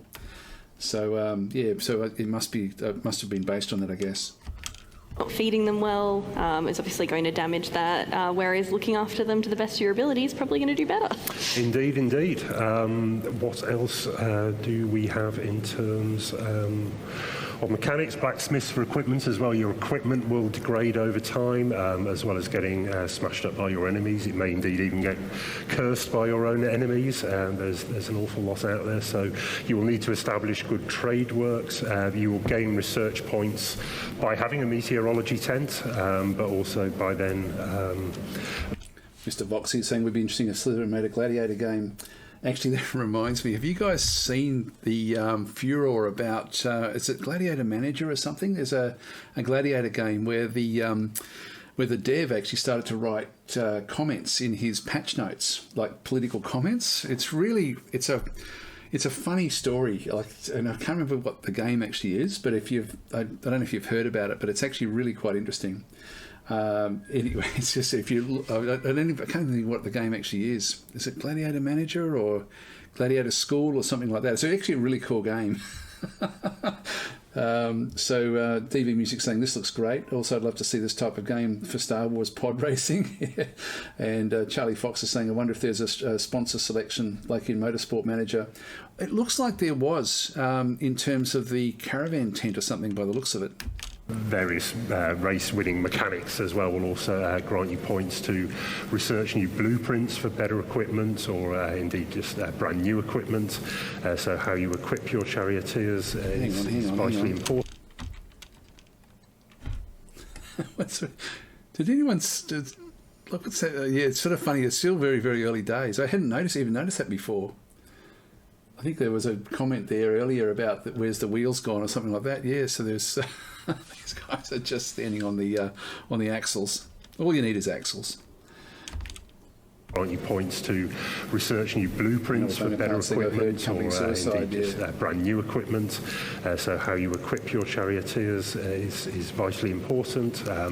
Reserve horses, you'll be able to run, once you've built up your chariot racing enterprise, you will be able to run more than one chariot team in a race, either controlling them or you can have a second team running as an AI team.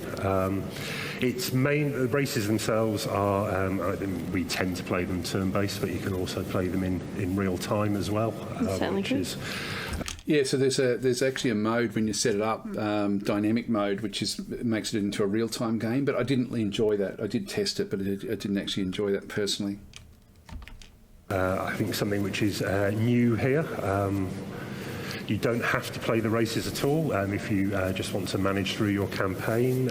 If you're keen to get to a new bit of equipment to unlock something, you can simply let the race play out on its own, and you can either spectate on the race or just sort of see what the conclusion was. You do have the ability to really micromanage and go in, but if you really just enjoy racing the horses, then that is also just an option. There's a wealth of details seen there on the villa screen. You can throw a banquet for your patron. That gets you favour points, faction points rather. Enough faction points and you'll be able to enter particular races which would otherwise be closed off to you. So only the very best connected and those who spend time fawning over their patrons will get to race in the very best races and work their way out of the flea pits into the most glorious of hippodromes around the world. Something we have. Now that's the sort of hype I like when I hear that sort of stuff, like with what Neil's saying there. That's the sort of information I'm thinking. Yeah, tick boxes all the way through for me. This is a game I'm really looking forward to. Like the more iterations of this one that comes out, the better. Here is one of the better ones, although we do have certain very grand ones as well across the different territories. Coming together quite nicely. We are not too far, I think, from being able to beta it now. Yeah, we're looking to hopefully do so in the summer. Yeah, indeed. We shouldn't be very far away at all. So feeling quite positive. Now, to let you know what's going on at this point in time, I think Paolo's on the side trying to connect with with all of us, like all the 4 streamers, and we're trying to get into the game, and the game won't start. And so everyone keeps on falling in and out of the game. So they're trying to now tread water for this presentation. So that's what's going on behind the scenes here, just to let you know. So we never finally actually get into the game. So we might sort of skip forward a little bit here. Do the old 1.5 speed again. About it, I'm excited. Yes, I'm glad you're excited, as you will soon be running off to play with a number of leading streamers and show them what you're made of when it comes to chariot racing. Beautiful. The spiritual successor of award-winning indie game Quadriga, Ancient Arena's Chariots is a unique mix of fast-paced tactical action, clever resource management, and lawless chaotic racing. Welcome on stage, senior producer Neil McKenna and producer Annie Sims. I am not Annie Sims. You are not. I am.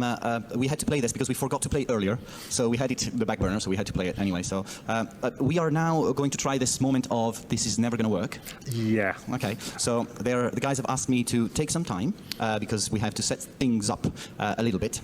Now, what we're trying to achieve now is we're going to try and run a multiplayer race with 4 or 5. I can't remember. I think we're doing 5 in total. Hopefully 5. Hopefully 5. If it's not 5, it's going to be 5 with 4. Yeah. So so Annie's coming into play as Paolo. So they're going to try to set it up. It's just going to take forever, just going through this stuff. But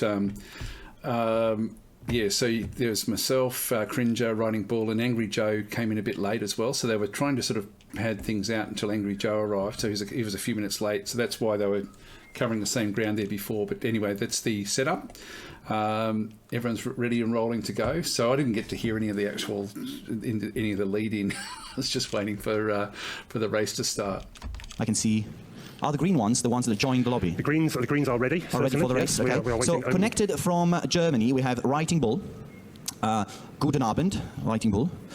We have Cringer, also ready. We have DasTactic's from Australia. It's probably, 4 o'clock in the morning there? It was 1 a.m. at that time. We've got Angry Joe, and we have Annie as well, right? Yep. Playing as Paolo. So if this is going to work, I'm going to do the first episode of the Wargaming Cook entirely dressed in pink with blooms. If it works. If it doesn't, it's fine. It's still fine. We can talk about the game anyway. We can. So we basically are waiting that everyone joins the game. Yeah, at the moment, we're waiting for Writing Ball, are we? Yep, it's only Writing Ball. We're missing everyone else. Okay, cool. Okay, cool. So I mean, I trust the Germans, so I have. Yeah, they asked me what time would suit me to actually come and do it, and so I like the only other time that I would have to get up would be about 11 o'clock, the previous evening. And because I go to bed pretty early, but that would have just killed me. So 1 a.m. I quite often wake up at that time, but it was. But I did I did wake up before and I've sometimes set an alarm to do things, but I actually did wake up naturally beforehand. So yeah, I think it was 1 o'clock at that stage. I have a good faith in the Germans. This is, and then we have Annie playing for the Slitherine colours. Representing the honour. Actually, Joris is saying, did they show anything from the game Headquarters, World War II? No, they didn't. There was 5 games, I think, that they showed. This was the 4th. Of Slitherine, and yes, indeed. Okay. And if we have problems in, completing the first race, Writing Ball is green, so off we go. Well, you're going to tell us what's happening, right? I am going to tell you what's happening. We just need to start off the race. Okay, let's see what happens. How far? I was trying to mumble things around and trying to fix things as you were talking. So did you say anything about how ready the game is? How long we are in the process of development? Used to be ironed out here and there. For saving myself and being completely with a build that's not even feature complete, and we have received this build and tested it. I think once maybe. We've had a few sort of positive results with it here and there. So let's see how it goes, and if someone joins. There's always a risk on the day. Now at this stage, Annie's come back in to sort of set up a new game, but the rest of us don't know that that's what's happening. So we're still in the other game with Annie. Annie disappeared, so we don't know what's going on. And so it was a bit of everything was a bit all over the place. Of course there is, and we're fine with it. And I can see people running around like headless chicken in the background. It's pretty cool. It's okay. And the racing part of the game. And here we go. I figure it out. Because we're not in communication with each other. And I wish we had have been, actually. I was sort of hoping that there would have been like a Discord server that we could at least all chat in just to coordinate, because we're playing from all over the world, it was, so it was quite interesting in that sort of sense. So I figured out, okay, there's something going on. At that stage, Paolo had contacted me, this is the backstory of what was going on underneath. When Annie dropped out of the other game, I then took the slot of the main person. I didn't realise that. I could have started the game, and they could have then shown the game. Actually, no, they couldn't have, because they would have had to have seen it from this perspective. So no, I don't know. But I was told I should have started the game. But by that stage, I'd already left and come across into this new one. But the others hadn't realised what was happening just yet. How long do you think players will spend in one part and the other? Well, I don't think we've ever been worried about making an appealing chariot racing game. We've always felt that that's going to work very well. We're building on solid foundations there, and systems in there. We need going to really enjoy. And I think pretty soon they think, it's just not going to happen. What we can do is maybe pull forward the next part, and see if we can fix things around whilst we are offline, maybe, and try again later. But okay, I see the loading screen. This is either the game restarted. I didn't understand anything. Come here. Now that's a one-player start. So Annie did get in and managed to start the game just on her own. I think she's Julia is the other Julia. We have a Julia, and then we have the other Julia. She's telling me that things are probably going to work now, but I don't know. This looks like a. We have a single-player game set up. You have your. I've got a video, if you guys are interested, on YouTube where I do actually go through the racing, how that also works. It was a pretty good race, actually. The one that I did put up. The top-down view here, which was sort of seen traditionally, you get an idea. Going through this one down very bad. Too fast in the corners. Too fast in the corners, indeed. So we may get to see here the tension between. Yes, there we go, getting dragged along there. We can safely say. Okay, do you have any killings going on in the game? You can. You can run other Arigas down, certainly. So if somebody comes flying off, you can try and target them, indeed. They will try and make it to you. You will see there where the screen is paused. We have a gate in the side there. That's where another Charioteer will try and flee to. You can choose to try and run them down and mete out some justice. Is there any horse killing? Horses can die. Yeah, so as in reality? As in reality, horses can die. It won't be particularly graphic, but it's an unfortunate part of chariot racing that it can be dangerous for the horses as well as for the human racers. One thing I found out is that a lot of this stuff was actually true back in the days. I mean, these chariot races were the actual sports of the time. Yeah. The Aurigas, are we ready for the race? Are we not ready for the race? This is great. Hopefully, this is... Now, what happens here is we finally all get in and we figure it all out. And but to try to get the race started, it just sometimes, because the game is so early, it just doesn't show, like the start race button won't show up. And so that's what happens here. And in the end, they just cancel it. So that's sort of what happens in through this side. So anyway, it is funny what went on. It's a shame we couldn't actually do it. Just reading a few of the comments there. So Supreme Plague is saying, is there a clip where you all do the race? No, we never got to race together. But Paolo was actually trying to reorganise that. So that is something that hopefully will be on the cards. I'm really keen to do that. So hopefully we'll get the chance to actually sort of do that and then record that. That would be really, really cool, actually, to sort of play with those guys. So DV Music saying, love the enthusiasm that they tried to pull this off, but I'm surprised they didn't record a pre-live test race. They want to show things live in these as much as they possibly can, within the scope of the games. They couldn't do it with Kingdoms, but all the other ones are done actually live. So for them, it was very important. Like Slitherine really wanted to sort of show. Because the game is playable live, they wanted to actually show it live. So, yeah, I guess a backup would have been helpful in that sort of sense. But anyway, it is funny. It's going to happen now. Maybe not. Who knows? That Aurigas were actually the sports stars of the time. Oh, very much. They were very much the stars of the day, like footballers are today. Either in Italy or in England. These guys were earning a lot of money. They were. They had managers, and the whole thing about management, the management metagame, is actually pretty true to life. You had this. So they've been told, spread it out, guys, spread it out. They're still trying to get the technical stuff sorted. Entrepreneurs starting their own. Indeed, yeah. It was, their own teams, as it were, and the ability to build up your team is something we will have in the game here too. So it's surprising how similar to some of the logics we have in our current sports that were back in the days. They were all there back in the day as well. Certainly, yes. It's there's nothing is ever truly new. Yeah. It's right. So guys, I guess that. What we could do is now try and move to the next bit. We have. I think we have a little bit of time we can fill with the recap video and then maybe move to Starship Troopers. Yep. Okay. So what we'll do is we'll close off that poll now, and then we'll go across to the last of the games, which is Starship Troopers. So sorry about the noise outside. That's my bins are being picked up, so that's a rubbish collection. I'm normally finished streaming by now, but today I don't have to do anything, so this will be an extended play. I don't think these sessions will go anywhere near this long in future, but there's a lot to cover with this particular one, so we'll just go back across. So just get your votes in if you're wanting to put some more votes. That surprised me. I thought there'd be more up in this 4 and 5 region. For me, this is a must-buy. This is an absolute. I'm really looking forward to this one. So that's pretty quite a cool one. So just put the numbers in if you do want to put a vote in. That way, you can sort of get the votes in on the poll, and I'll just let it go a few more seconds before I get rid of it.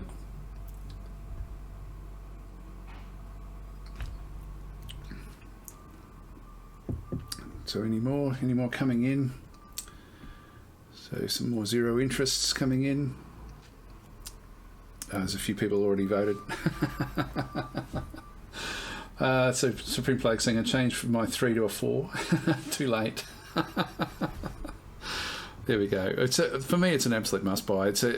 I really like where this one's, but I loved Quad Rigger as well. So that was for me was a great game as well when it came out. So anyway, let's finish off the poll there. And there we are. I'll just hide that poll as well. Releasing on June 16th, Starship Troopers Terran Command is the most anticipated RTS of the season. Please welcome on stage executive producer David Sharrock and senior brand manager Alberto Casalini.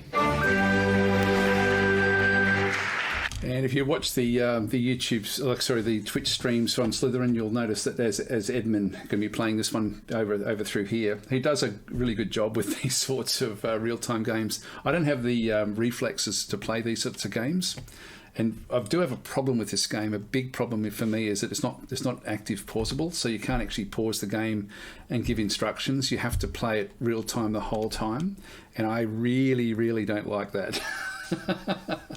So anyway, we'll watch what actually happens with this. But this is actually like Edmund does a great job in this particular playthrough of this particular part of the game. I did actually watch this after the Ancient Arenas Chariots. So I sort of was watching the rest of it, and it's a bit too much going on for my liking. But anyway, it's as I say, Edmund does a great job of that one. Hi everyone, and welcome. We're going to show you Starship Troopers Terran Command. So the game has been out on pre-order, and it's going to release in a month's time on June 16th. David? Here we go, June 16th is when this one's coming. For anyone who might not be familiar with the game, what type of game it is? So Starship Troopers Terran Command is an RTS, a real-time strategy game. Set in the Starship Troopers universe, but on a new undocumented planet. The movie universe. Yes, the movie universe. Yes, very important. There's another problem I have with the game. I haven't seen any random maps yet as well. So there's two sort of things that I'm not excited about. But the lack of pausable real time is pausable, active pausable is something that basically means that I won't be able to play the game. Okay, so the game is single player only, and it focuses on a story campaign in which the Federation tries to defend the planet of Kwalasha from a bugs invasion. There is, as comes to no surprise to anyone, there were no bugs, then there's bugs. And we are being sent there to deal with said bugs. Yes. Okay, so today we're going to show you a brand new mission that we have never shown before. It's called The Perimeter. What can you tell us about it? So, Perimeter is quite a lot further into the campaign than we've previously shown, as you can see from the screen we're seeing with the Edmond playing away, showing us our scenario select screen. So previously we've only shown you missions from quite near the early of the game. The Steam Next Best demo was kind of the first 3 missions. So we're going now to the kind of end of what we call Act 3 internally. There's been a very large bug invasion. The Federation has heroically made a great stand and pushed the bugs back into, well, next door. But we are heroically securing the perimeter now. Yes, I don't want to give spoilers away, but we're going to see some units that we have never...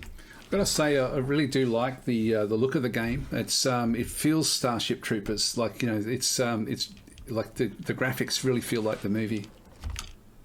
Seen before. Yes, we're looking forward to it. And Edmond is going to win heroically, aren't you, Edmond? Yes, actually, Commander Edmond is very experienced with the game, but we're not exactly sure that he can beat this. I've seen him play. Yes. I mean, what do we do with him if he doesn't win? Oh, I don't know. I think we might have to court-martial him, to be honest. Yeah, probably. Actually, you know, we only have 30 minutes to beat the mission, so let's make a bet. If Edmond can't win in 30 minutes, he's going to be in trouble. Oh, I think so. I think there's trouble awaiting for him right here. All right, so let's get into it.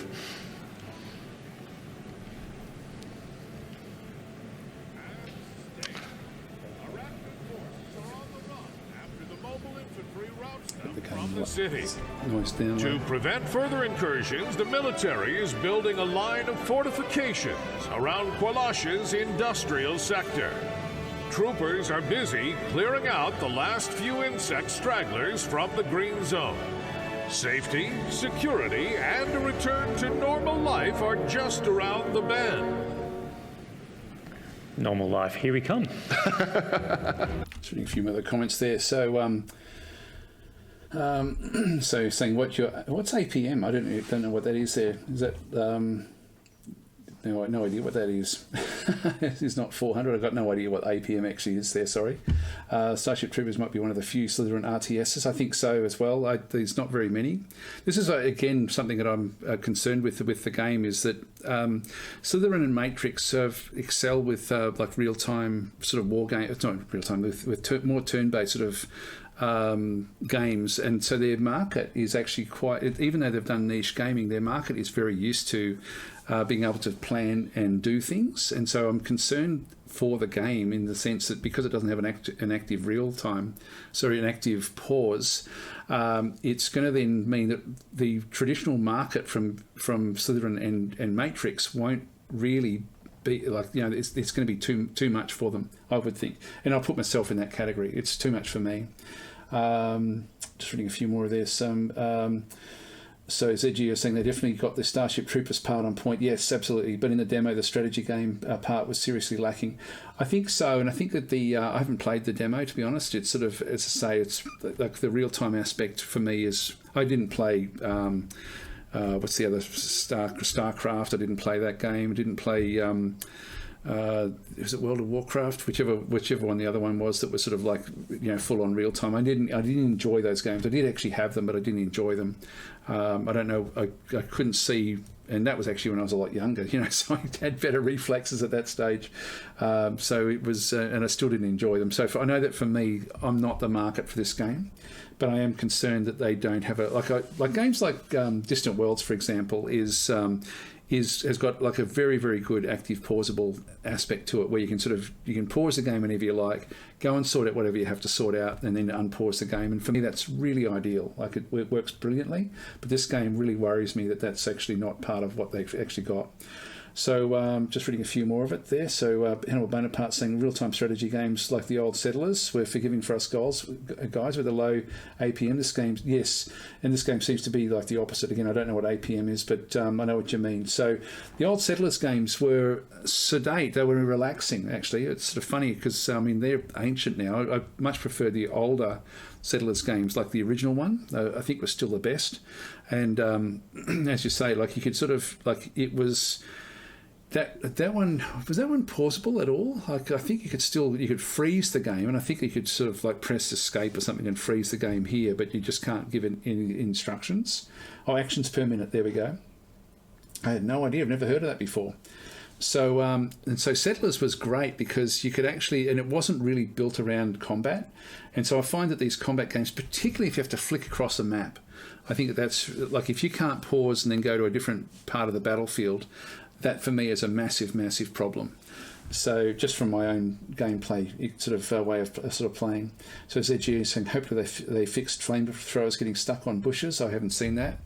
There we go. Aussie Coffee Bean saying agree with your comments. So Torin Thiller saying I just hope that we can appease the pure Slitherine audience and the RTS crowds. Make it like Total War with a slower pace or even a pause slider. Yeah, things like that would be great, like in these sorts of games. It's a shame because I really love the look of it. I love everything I see about the game, except I'm just not going to enjoy it because of the because it's your twitch reflex is essentially going to be in overtime the whole time. All right, so some of you might not be familiar with how the game plays, so we'll take the first few minutes to familiarize ourselves with the UI and anything that's happening. Yes. So we've got a few new characters we haven't met before yet. You'll learn more about them when the game comes out. These are kind of our commanding officers for this mission. As you can see, we've heroically drawn a line around the planet that includes most of Kwalasha, where the bugs can maybe stay safe. And we've got, but however, the PR is maybe not necessarily matching the reality. So we're here to make that happen. Okay. Sounds like a plan. Yes. All right, so what can you tell us? What are we seeing here? So this is pretty much every mission in Starship Troopers. You start with a radio base, which is kind of your base of operations. Now, what I'm interested in here, from my own perspective, if they had active pausable in it, is if the setup is randomised. And that would be interesting to me. Like if there was, even if the map wasn't randomised itself, but if the actual loadouts were random each time you played it, that would be really quite fascinating. And I don't know if that's the case in the game, but that's something I think would actually would add a lot of replay value to the game. If you didn't know, you can sort of see there what the strength levels are, I guess, of the various enemies, and also what the benefits are if you can take them over from the neutrals. So that, for me, would be interesting if it did play differently each time. Here, Edmond has been, shall we say, dropped into a hot zone, so he's very quickly calling down new troops to help secure his immediate surroundings. He's using his combat engineers to put down turrets to basically secure his base. If you can look at the mini-map in the bottom left, he holds a very small amount of terrain, and there's a lot of red with lots of big numbers on it to indicate lots of bug hives with lots of bugs in them. Yes. Let's talk about these days. You can only build some specific buildings in specific slots. Yes, so each of you, to encourage, shall we say, collection of the bases around the map, the Federation wisely only kind of built so many building slots in each base. So specialization is the name of the game. So here Edmond started out with access to rifle troopers, Mark II troopers, and combat engineers. Yes. But he needs to go and use his deployment zone back in his base to open up the next level of units. So he's pushing forward a bit to try and get forward and secure an outlying area. I'm trying to figure out what's what with this. I'm not sure what all of these different things actually do have. I'm guessing that's drop ships in through there, but I haven't, as I say, I haven't actually played the game. Awaiting orders. Oh, that's a bug layer. Yes, those are kind of environmental obstacles. They're there to kind of little bug hives that you can try and blow up with grenades, but they'll keep spitting out bugs until you close them, but they're not the main bug hives. They're the real threats on the map. Yes. It looks awesome, doesn't it? He's doing that to basically buy himself a bit of space, a bit of breathing room to build out. Visually. But his main problem is that his southeast corridor is open. So he's got that's why he's building his turrets back there, back in the base, kind of secures that zone. You know, one of the things I really enjoy about this game is how it always keeps the pressure on the player. This as well, just having being able to sort of put units in Overwatch like this. You know, so it's like just to sort of find things on the map. Again, it would be great if there was a bit more randomization, and so I don't know if it always starts off this way. There's never a dull moment in Starship Troopers. No, if you stop, the bugs tend to keep coming. Yes. They tend to there's never enough bugs, really. There's also quite a lot of your guys. So if you want to, the Federation being the Federation, there's always more bodies. It's about using those bodies well. Yeah. So you'll notice the little pips appearing over these troops' emblems are. See, that would bother me personally, that there was an attack that came back in through here. It means that you've got to keep track of what's happening on the screen. You can't pause it, and you've got to keep track of what's happening down the bottom corner here. So there's a lot to look at on the screen, and I'm bad at that at the best of times. So they're getting better. They're getting better at doing what they do, which is fighting the bug menace. And if you lose them, they're gone, you don't get the experience back. However, if you can keep at least one alive and refill that unit with troops from orbit, then you keep that experience level. So that's kind of a lot of the heart of the game, is keeping those experienced troops alive. So how do you get reinforcements then? So reinforcements are called from orbit. The fleet are up there with lots of ready, eager citizens willing to do their duty, do their part. But you need supplies and war support in order to call them down. So on the bottom UI there, you can see there's kind of 5 elements. There's the battle tier, which is kind of how far the battle has progressed and whether your Federation commanders believe it's a serious enough. I guess that these are level ups. Not sure if that's what that actually is. Battle to get attention for. He has his deployment slots he's got available, dropships available, and then supply and war support. Supply is kind of like your soft cap, which people know from other RTSs. It's kind of how many basic bodies you can get out, whereas war support is for the kind of more sophisticated things like buildings and also some of the more advanced Federation units. Okay. I think this is a good moment to talk about terrain elevation. As you can see, Edmond just placed some troopers on an elevated terrain. What's the advantage of that? So first of all, line of sight. If you're up there, you can see that. See what's coming. I think Edmond. So just talking about how Edmond's placed the units above to be able to sort of see what's coming. You can see there the fog of war. So yeah, it's interesting in that sort of sense. Again, I'd love this to be pausable. I actually think I'd really enjoy it if it was pausable. I think on this map, there's some fun bits later on where you're trying... A few more of the comments there. So ZG is saying mechanics-wise, I would say Dawn of War 2. Yeah, I haven't played that for a long, long time. Hannibal Bonaparte saying, is this more a tower defence like they are Billions? Not really. You really do have to move around the map to... if you stop for too long, it's sort of got some elements of that. It's got a nice balance of it from what I've seen, of the ability to sort of build, like you saw that at the start there, Edmund had sort of built some turrets back at his base, his main base, so he could actually then send these guys out to then start to clear out some of the other spawning locations. I think that's the threat level there. Scott's showing 2 bugs in through there, so he's hitting this and damaging this one.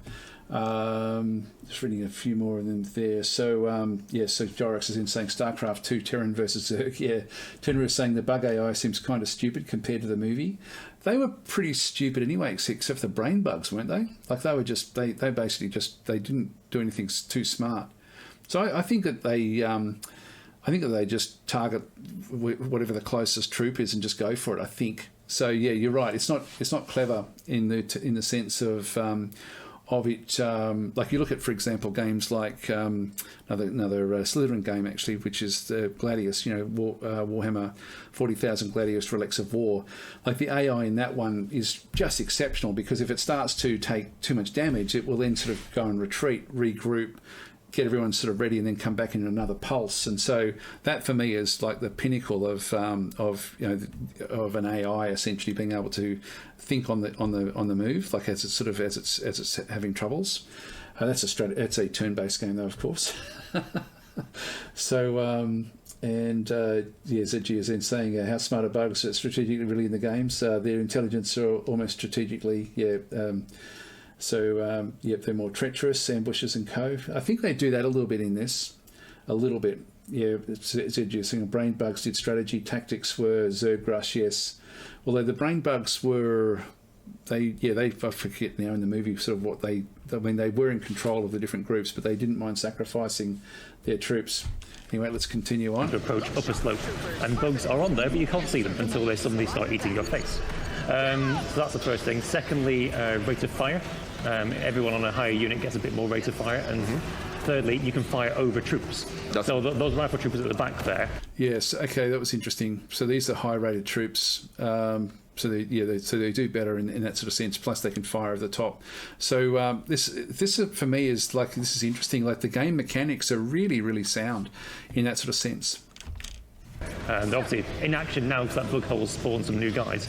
But you can't shoot through your own soldiers. The Federation tends to frown upon self-inflicted casualties. It's a valuable resource.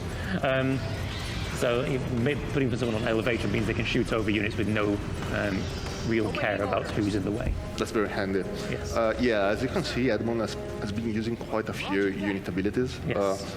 Each unit, has a standard mode of attack, but they also have special abilities. Yes. And he's also just pushed forward and cleared his first bug hive. He's obviously heard our inspirational talks and he's really pushing for it.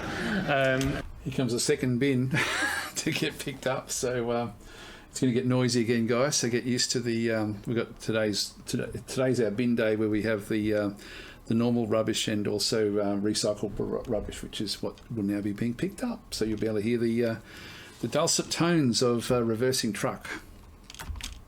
So the bug hive is just cleared. It's kind of like the main bug structure in our game. Where bugs come from, where bug attack waves come from, where bug defensive structures are built. So he's now captured a new base here and putting down a kind of a comms base, which will allow him to summon the fleet liaison, which is a new troop we've not found before. And also he's put down a couple of rocket troopers because there was a rocket depot attached to that base. Yes. So he's now got a bit of a nice defensive line there on top of that. That's cool. I do like this aspect. Again, it would be great though if these bases and things could be a bit more random. So Timmy is saying, didn't even hear the bin truck. Got mine in today as well. I hear them for hours on end running around the area. Yeah, well, this is the only place that they have. Ours is the only court in amongst all the streets that are around where we are, and it's the only place where they really just can't move and maneuver easily. There we go. You can hear it beeping away. Wall. But you also have seen a new threat appeared, Yes. which are tankers and plasma bugs. Yes. So tankers are basically, the bugs have noticed him, they are mildly annoyed. So they will now start spawning tanker bugs and attack waves. Oh, here's like one. This guy here, yes.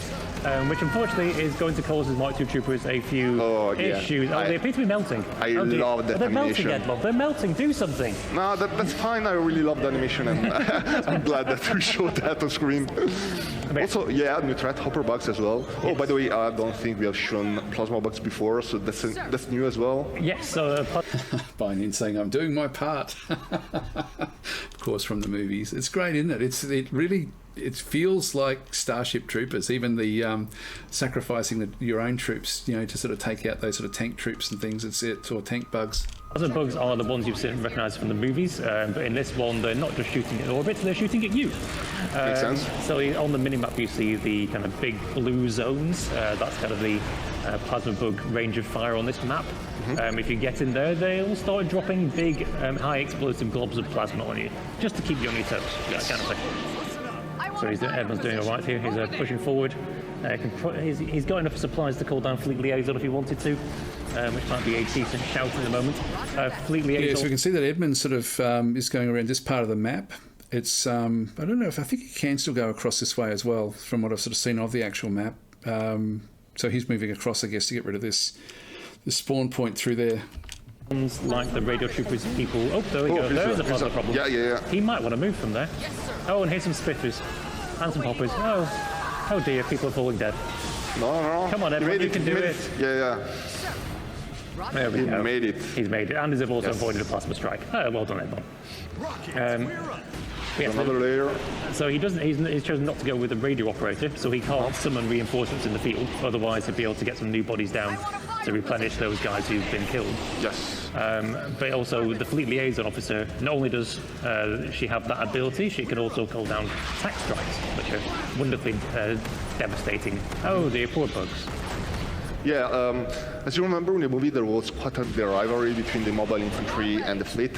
So the fleet liaison is there to represent that rivalry. As in, normally the mobile infantry wouldn't have any kind of support from the air. Yeah, the fleet aren't particularly. This would drive me nuts. Without it being able to pause it.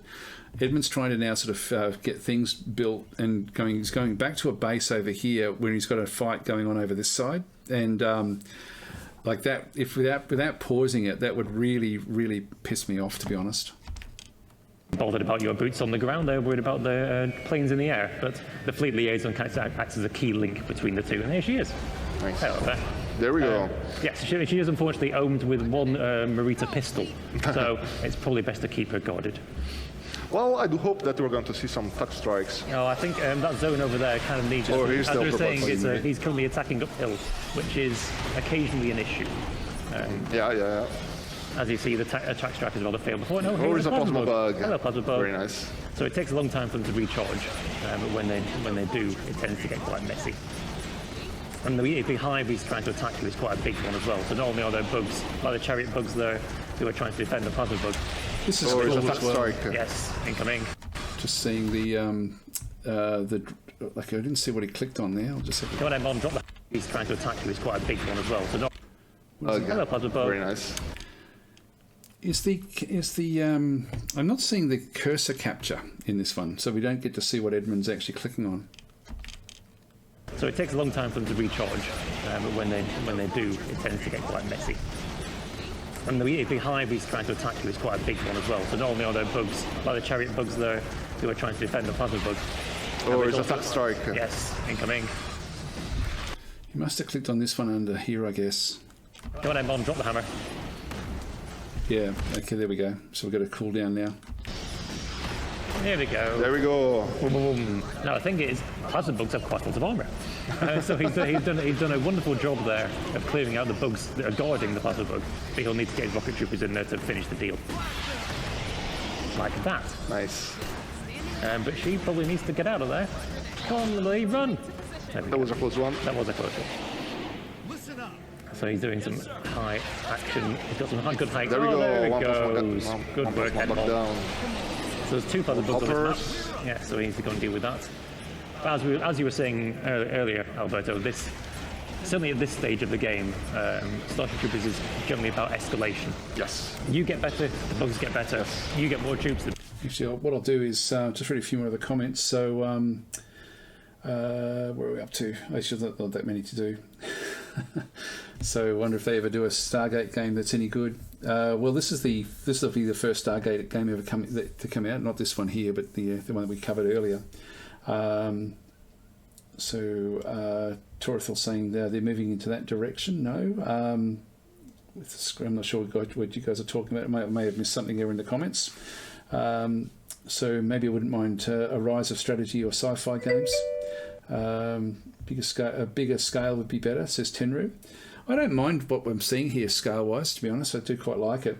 Belker is saying I have a preference for fantasy compared to sci-fi, but I cannot disagree with your statement, Binin. So, yes, actually Binin was saying before, maybe I wouldn't mind a rise of strategy and or sci-fi games. Not sure what you mean by that, actually. Maybe, I think I've missed some of the threads up above. ZG saying, I don't mind leaving your front unattended is much of an issue. They usually only need attention when pushing to a new position. Once you've got a decent position, they can hold indefinitely. So I guess that is that tower defence sort of aspect. You would think this planet was infested, says Tenru, yes. I will put the overlay on. I forgot to turn that one on. I think we've seen enough now. So Starship Troopers, start the poll. All right. So there we go. We can sort of see enough of it. It's just funny because this is a sort of game that I would really love to like, but I know that I would just hate it because of the because of the rarely a moment being able to pause. Things will escalate quickly. Pieces for the week. So yeah, so he's now kind of pushing on this bug hive. It's quite a dangerous bug hive because the number you can see on the minimap with 4 indicates there's 4 sources of bugs. Is there another top strike? Yes, good one. That's the one. That's nice more one. like Yeah, it. yeah, So yeah. warrior bugs, less of an orbit what unit. Resources and, these take up. Barrel bomb quite nicely. So he's coming in now. He's trying to get towards that hive centre, which is the centre of the hive. But this. Oh yeah, one trooper just got dismembered. Oh, but he's got the shotguns out. That's fine. That's fine. He's got the shotguns out. That's good. Oh, that's probably not so good though. Yeah. I don't. So he's got to pull in some grenades and call in some. The liaison just died. Oh dear, that's a shame. Yeah. He's got some trouble. The hoppers that you can see flying around suppress your troops. They don't. Troops don't like getting hit by hoppers. So it takes a while for them to react and re-engage. So he's in. Oh, that's one unit gone. It's fine. Pressure. They died in the service of the Federation. It did. They were noble lives. They did their duty. So he's got to throw out some. Yeah, Binin's saying, what, did I miss a Stargate game? Yes, you did. It's a Commandos stealth game, basically. It's fully scripted. Map levels all sort of generated. There's no random content in it. So, but it was, probably we covered it maybe a couple of hours ago, I guess. Special rockets here. He's specialised his rocket troopers, I think, in fire grenades there. He's pushing on. But, however, as you said, they have died in service because they've pulled a lot of the teeth of the hive. They have pulled a lot of attention, so they're going to try a last-ditch raid of the hive. Oh, I don't think that went as well as it could have done. There's a few bugs to the left, but there's still one trooper left. You can save him, Edmond. Yeah, I don't think that. There's one guy. Come on. Very close. Save him. Come on. You can do it. Come on, Edmond. Oh, I think he's going to do it as well, you know. I think he's going to do it. So close. Rip that unit. So, a little announcement there. So, next battle tier unlocked, which is quite exciting for our purposes. The battle tier is next battle tier, battle tier 4. So, if Edmond can now find a bit more war support from somewhere, like from. Iligu's then saying you went the whole HOW presentation. Yes, and we've been pausing it and commenting and talking, and we've been going for longer than the actual presentation went. I think we've gone for an hour longer so far. Clearing a hive and capturing a base. We'll have some fun later on. Oh, however, I think. Yes, Celestial Slayer is then saying, not sure I like the look of this game. It seems a bit dated. It certainly, it does feel, I mean, I think it was ZG that mentioned it. It was a lot like the old, Warhammer game, Dawn of War or whatever it was. And it does have that same sort of aspect about it, doesn't it, really? I think he might need to get a new army. I think this army is not looking as healthy as it could. Yes. Time to call for reinforcements. Yes, regeneration time, Edmond. There we go. So, as we were saying earlier, losing your army is not the end of it. Losing your bases is not the end of it. As long as you've got some sort of foothold on Kwalasha, you can get back into the fight. But all these guys are now level 1 XP, no special or very basic special abilities. So he's got to up his game and play better, aren't you, Edmond? By the way, you have 20 minutes left. Yes. Then it's court martial time. Yes. No pressure. Some pressure. So you can see that he's able to call down quite a large force, but he only has 5 drops. Yeah, just reading a few more. Tenor is saying, seems kind of weak in the strategic aspect, no real base building. If it is just going from map to map and clearing bugs, and I think it will get easily repetitive. Yeah, I can see that actually. I see what you're saying. Like, it would actually be good if it was almost like a campaign-driven game where you had to take over sections and the bugs could actually invade certain sections. That would make it would be a better game, wouldn't it? If it was actually done with a campaign veneer over the top of it. A little bit like, what's the other for Warhammer game? Sanctus Reach. I think that had a campaign map that was quite functional in that sort of sense, where you could actually get pushed back and forwards, although it's been a long, long time since I played that one there. Bynen's saying the thing with most of these strategy games is they absolutely need either a solid story or a lot of depth or empire building mechanic to stay interested. Yes, I agree. Still the most wish-listed game in Slitherine's history. Wow, is it really? Okay. Yeah, for me, this is not my type of game. I know it would just drive me nuts playing this game, unfortunately, because I love the look of it. Ships available at any one time, so there's a bit of a... You can't summon an entire army. That dropship count will run out eventually. So there you go. I think this is looking a bit more like it, though. He's got that 2 Mark II, some rockets, some rifles, fleet liaison, and some engineers. I think this feels much more like a force to me. Speed her up a bit. So his combat engineers he's going to use on the flank. They can't shoot hoppers, but they're very good at close range. So they're very good at securing a flank or a choke point. I think he needs to get some extra support up there. The other advantage of the Mark II Troopers, which are the guys you see in the middle there, is they have underslung grenade launchers, so even if the line of sight is blocked, they can still contribute to the fight by lobbing some rifle grenades up the top. Here we go. I can't understand what David's saying now. I'll take it to 1.25. As I said before, guys, I know that a lot of you actually do this when you're listening to my videos because I must talk slowly, so...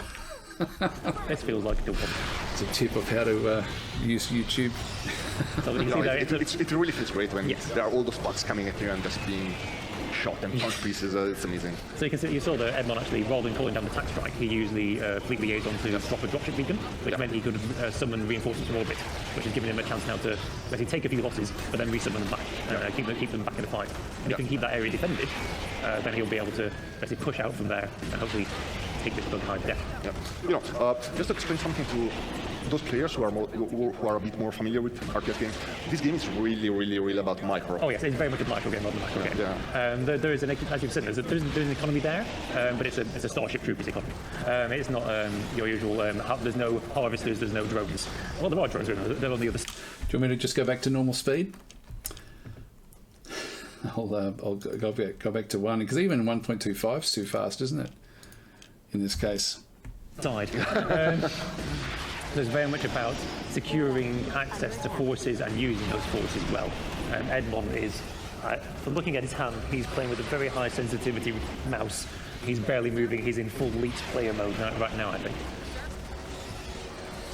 There we go. So you can see the markers there, Edmond. Fenmore saying, I always play you at 1.25 unless it is an in-depth dive like a How to Learn series. Okay.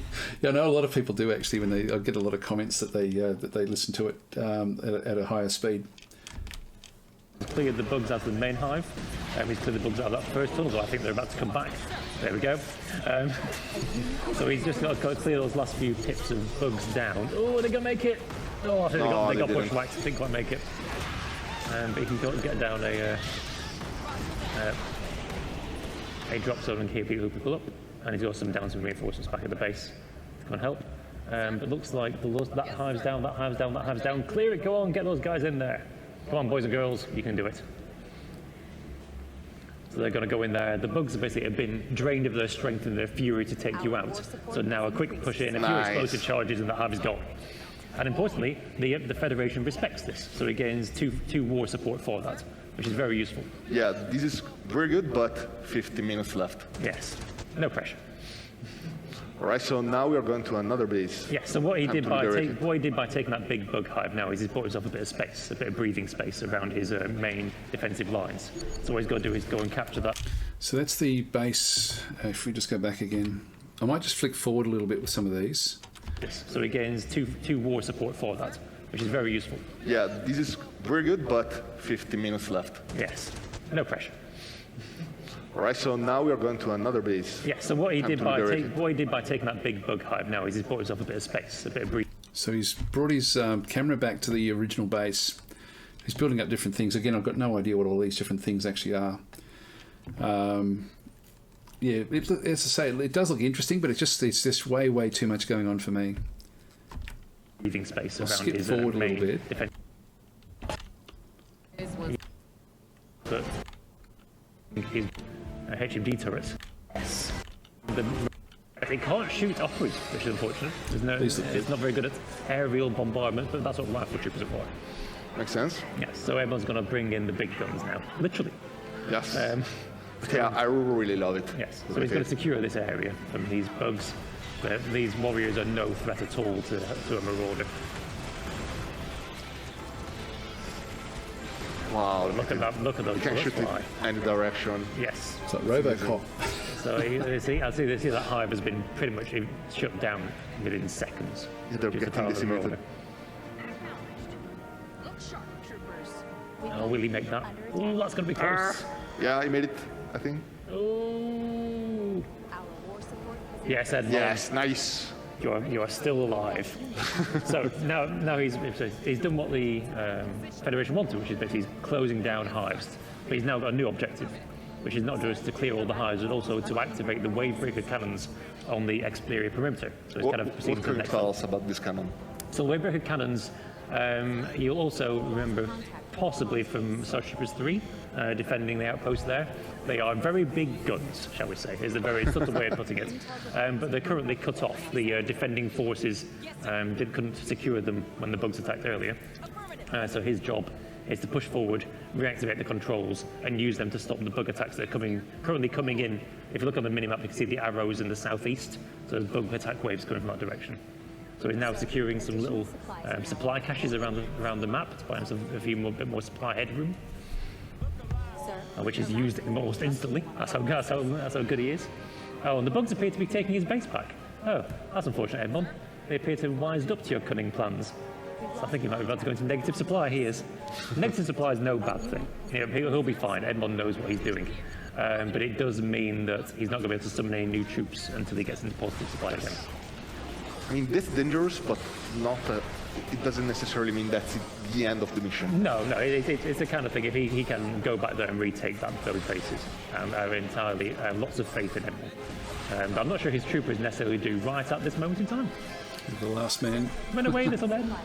I can make it. The mistake Edmond made here is that whilst there weren't many, oh dear. This would drive me absolutely nuts if you've ended up where you've got fights going on here, fights going on wherever the other fight was. I still don't even know where that one was. Might just skip forward a little bit and we'll get towards the end.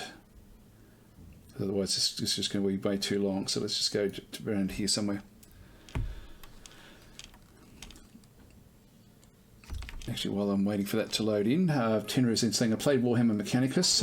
All you did in that game was clear map after map in a text screen in between and bits of story being told. Became very stale really fast. They might add some strategic elements in between missions, but I'm not sure if it is enough, especially when there is no compelling story being told that makes you want to wipe those bugs out. It might be funny to play the bugs, though. Yeah, look, I've played a little bit of Warhammer Mechanicus. It looks like a good game, actually. I don't mind the look of it. So here we go. He's going down off his last base. Oh, unfortunately, as you can see, this is at full 4 pips now. These bugs are really not happy. Oh, you'll also notice that the Marauder, being a bit taller, doesn't really respect line of sight rules. Yeah, it's just shooting over top of everything. That makes sense. And here comes all the bombs. There you go, Edmond. That's what we want. Nicely done. Suppressive fire. Look at those corpses. Oh, so many corpses. Come on, Edmond, you can do it. Come on. So he's definitely got the upper hand here. Yes. I think he may have lost his actual main base, 2 bases. So he's lost 4 bases, but he's still in the fight. So that's the important bit. He's still in the fight. Yes, unfortunately, Emma. So the problem is, when you lose bases with technology buildings attached, you can't build that troop again. And you can only have one of those buildings on the map at any one time. So you notice that all I'm not going to do now... I think at this stage of the game, the only base that Edmund has to try to take over is this one at the back. And this one here. Some more rifle troopers. And there you go. All right, come on, Edmond. We're almost there. Come on. I can see High Command waiting. High Command yeah. waiting for you, Edmond. High Command is expecting some results soon. It's now or never, Edmond. Now or never. Come on, you can do it. It's so close. Maybe not them. It's so close. I can see the general going to the podium right now, Edmond. The Sky Marshal wants it now. The Sky Marshal is unhappy. Oh, so are those combat engineers. Oh, I'm not sure it's going to work. Oh, he's got away with it. No, he's been eaten. Oh well. Oh, but he's got rid of 4 pips, got rid of 7 pips with the bugs. Got 1 more Royal Guard. Come on, get I those still believe in you. Up. I still believe in you. Just reading a few more of the comments there. It's Byron saying maybe it's because I was a teenager, but I really loved the Warcraft 3 story, and it adds so much to the experience. But you don't really get that in strategy games nowadays. Yeah, I agree. Hannibal Bonaparte saying like the destructible you like this destructible terrain. Yes, it looks good, doesn't it? It looks good. I mean, that's sort of become fairly sort of standard now in games. Fenmore saying I'm too much of a perfectionist for these sorts of games, always trying to optimise my position. If I cannot fight a fight because 3 or 4 were happening at once, I'd actually get stressed out. So I don't bother. I'm exactly the same. It's sort of one of those things where I don't get enjoyment from it. It's all it does is piss me off. It pisses me off that I can't manage all of it, at once. So Mr. Voxy saying why I just stick to turn-based. Pretty much what I do too. I mean, unless it's pausable real-time. If it's pausable real-time, I've got no problem with it, as long as I can sort of do things. But within a degree, I mean, it's sort of funny. I get so many games get presented to me to actually then go and cover, and that so many of them use the term fast-paced, thinking that that's a positive thing. And I've really got to digest it. If it's fast-paced real-time, I know I'm just going to hate it. And unfortunately, this game for me is, because it doesn't have that pausable aspect. It's I love the look of it. I love where it actually is set. I like the units. I like everything about it except for the lack of pause. Said you're saying Edmund is messing up unnecessarily, like intentionally keeping the bulk of his troops in the ground so that they cannot possibly support his engineers. I'm thinking, well, there's a time constraint here. The actual event that they did has had very limited time, so Edmund would have been just trying to sort of do things within a certain time frame. Time is technically up. No. There he goes, he's running out of time. Not yet. Oh, there we go, Edmund. Get in there. Come on, getting there, soldiers. Oh, lovely grenade. Fantastic grenade to finish. Nice. I think he's managed. He's only gone and done it. Yes. There you go. 3, 6. Tell you what, Edmund did a good job doing that to that 9. That level of being able to get the thing finished pretty much on the time. Boys. Yeah, there we go. Nice. Edmond, you have survived and be employed another day. Well done, sir. That's fantastic work. Now you will be deployed to even more lethal war zones. Yes, you've proven your ability to fight in more war zones. It's great. All right. Okay, so I think that's it. Yeah, cool. So all right, so we'll sort of start to finish up here as well, I guess. So there we go. We've got a get your votes in, guys. If you want to sort of get any votes in, I'll just read a few more of the comments. Lack of humour too, which is a Starship Trooper staple. Yes, you're right. Actually, during the actual game itself, it doesn't have all of the corny sort of statements. It's you're dead right there. Bonaparte saying fast-paced with a stressed emoji there. I get so many games nowadays. Marketing companies think that the word fast-paced is a selling point, but I know for me, it's actually, I often don't even open up the emails if I see the word fast-paced in the little summary bits. It's quite funny. Biden saying, like, are there any characters in this game or overarching story other than the settings lore? I think it's just map after map, I think. But I'm not 100% sure about that one. But it'd be cool if there was some sort of campaign. Again, these games are...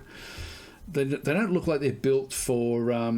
like they look like they're preset maps. You know, like there's no... I don't think there's a random map generator, which this game would actually do very, very well with a random map generator. So I haven't seen a random map generator. So that would be cool if it did have something like that one there. What else have we got there? We've got like first person games. I like Fallout 4 because of VATS. I'm not sure what that actually is, so I can pause and chill to think. Otherwise, I cannot enjoy. Yeah, some for exactly the same. Hero units that banter anything. I haven't seen it. I haven't seen it in the game. And to be honest, if it's not pausable, I won't be playing the game.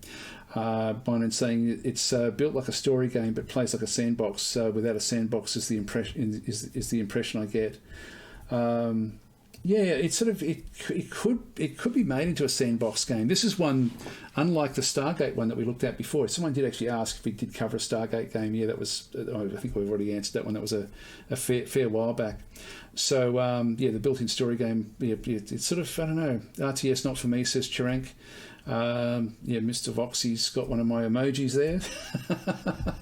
I still stand by the 5 must buy, says Torathil. Well, look, we all like different things in games. That's one of the beauty of different games. So I think that's also one of these things where you guys are probably watching because we all tend to play similar sorts of games.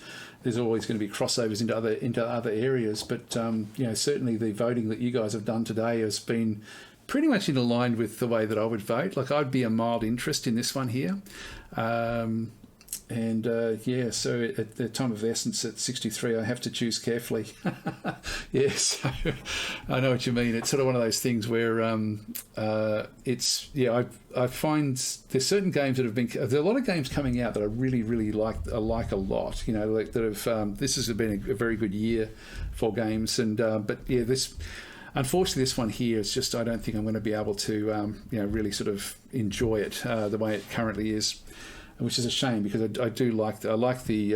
love Starship Troopers, the movie, and as you say, could have a bit more fun with the way that things sort of do turn out with it as well, I guess.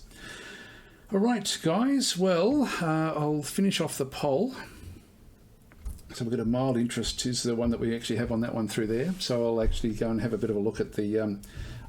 do you like the sort of format, like where we do? I mean, this has been much longer than what I would like to be doing with these sorts of sessions, but this is our first actual sort of gaming chat session, really, that I'm going to be doing on a regular basis. So we'll be going through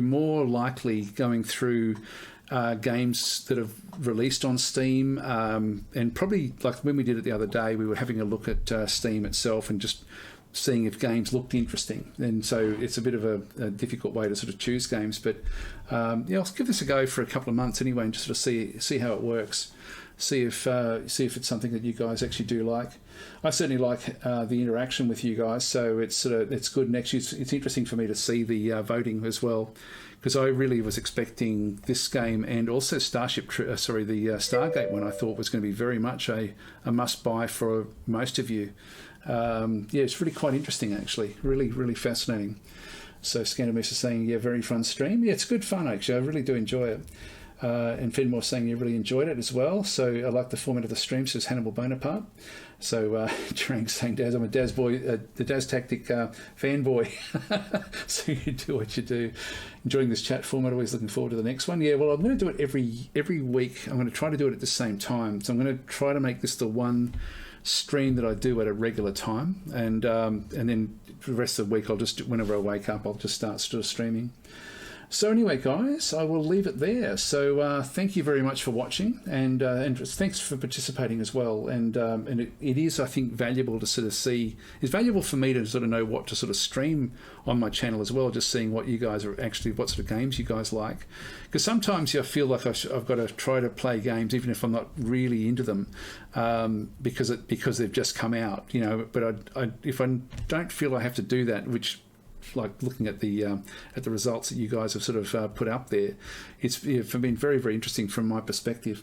Anyway, guys, going to call this one to a close. This will be the episode 1 of what I hope will be quite a long series, actually. I mean, I think I might even sort of look at trying to make this into a podcast, although I guess it's probably a lot of it's just visual, really. I have to think about that one. Maybe not. Anyway, guys, thanks for watching. Catch you next time.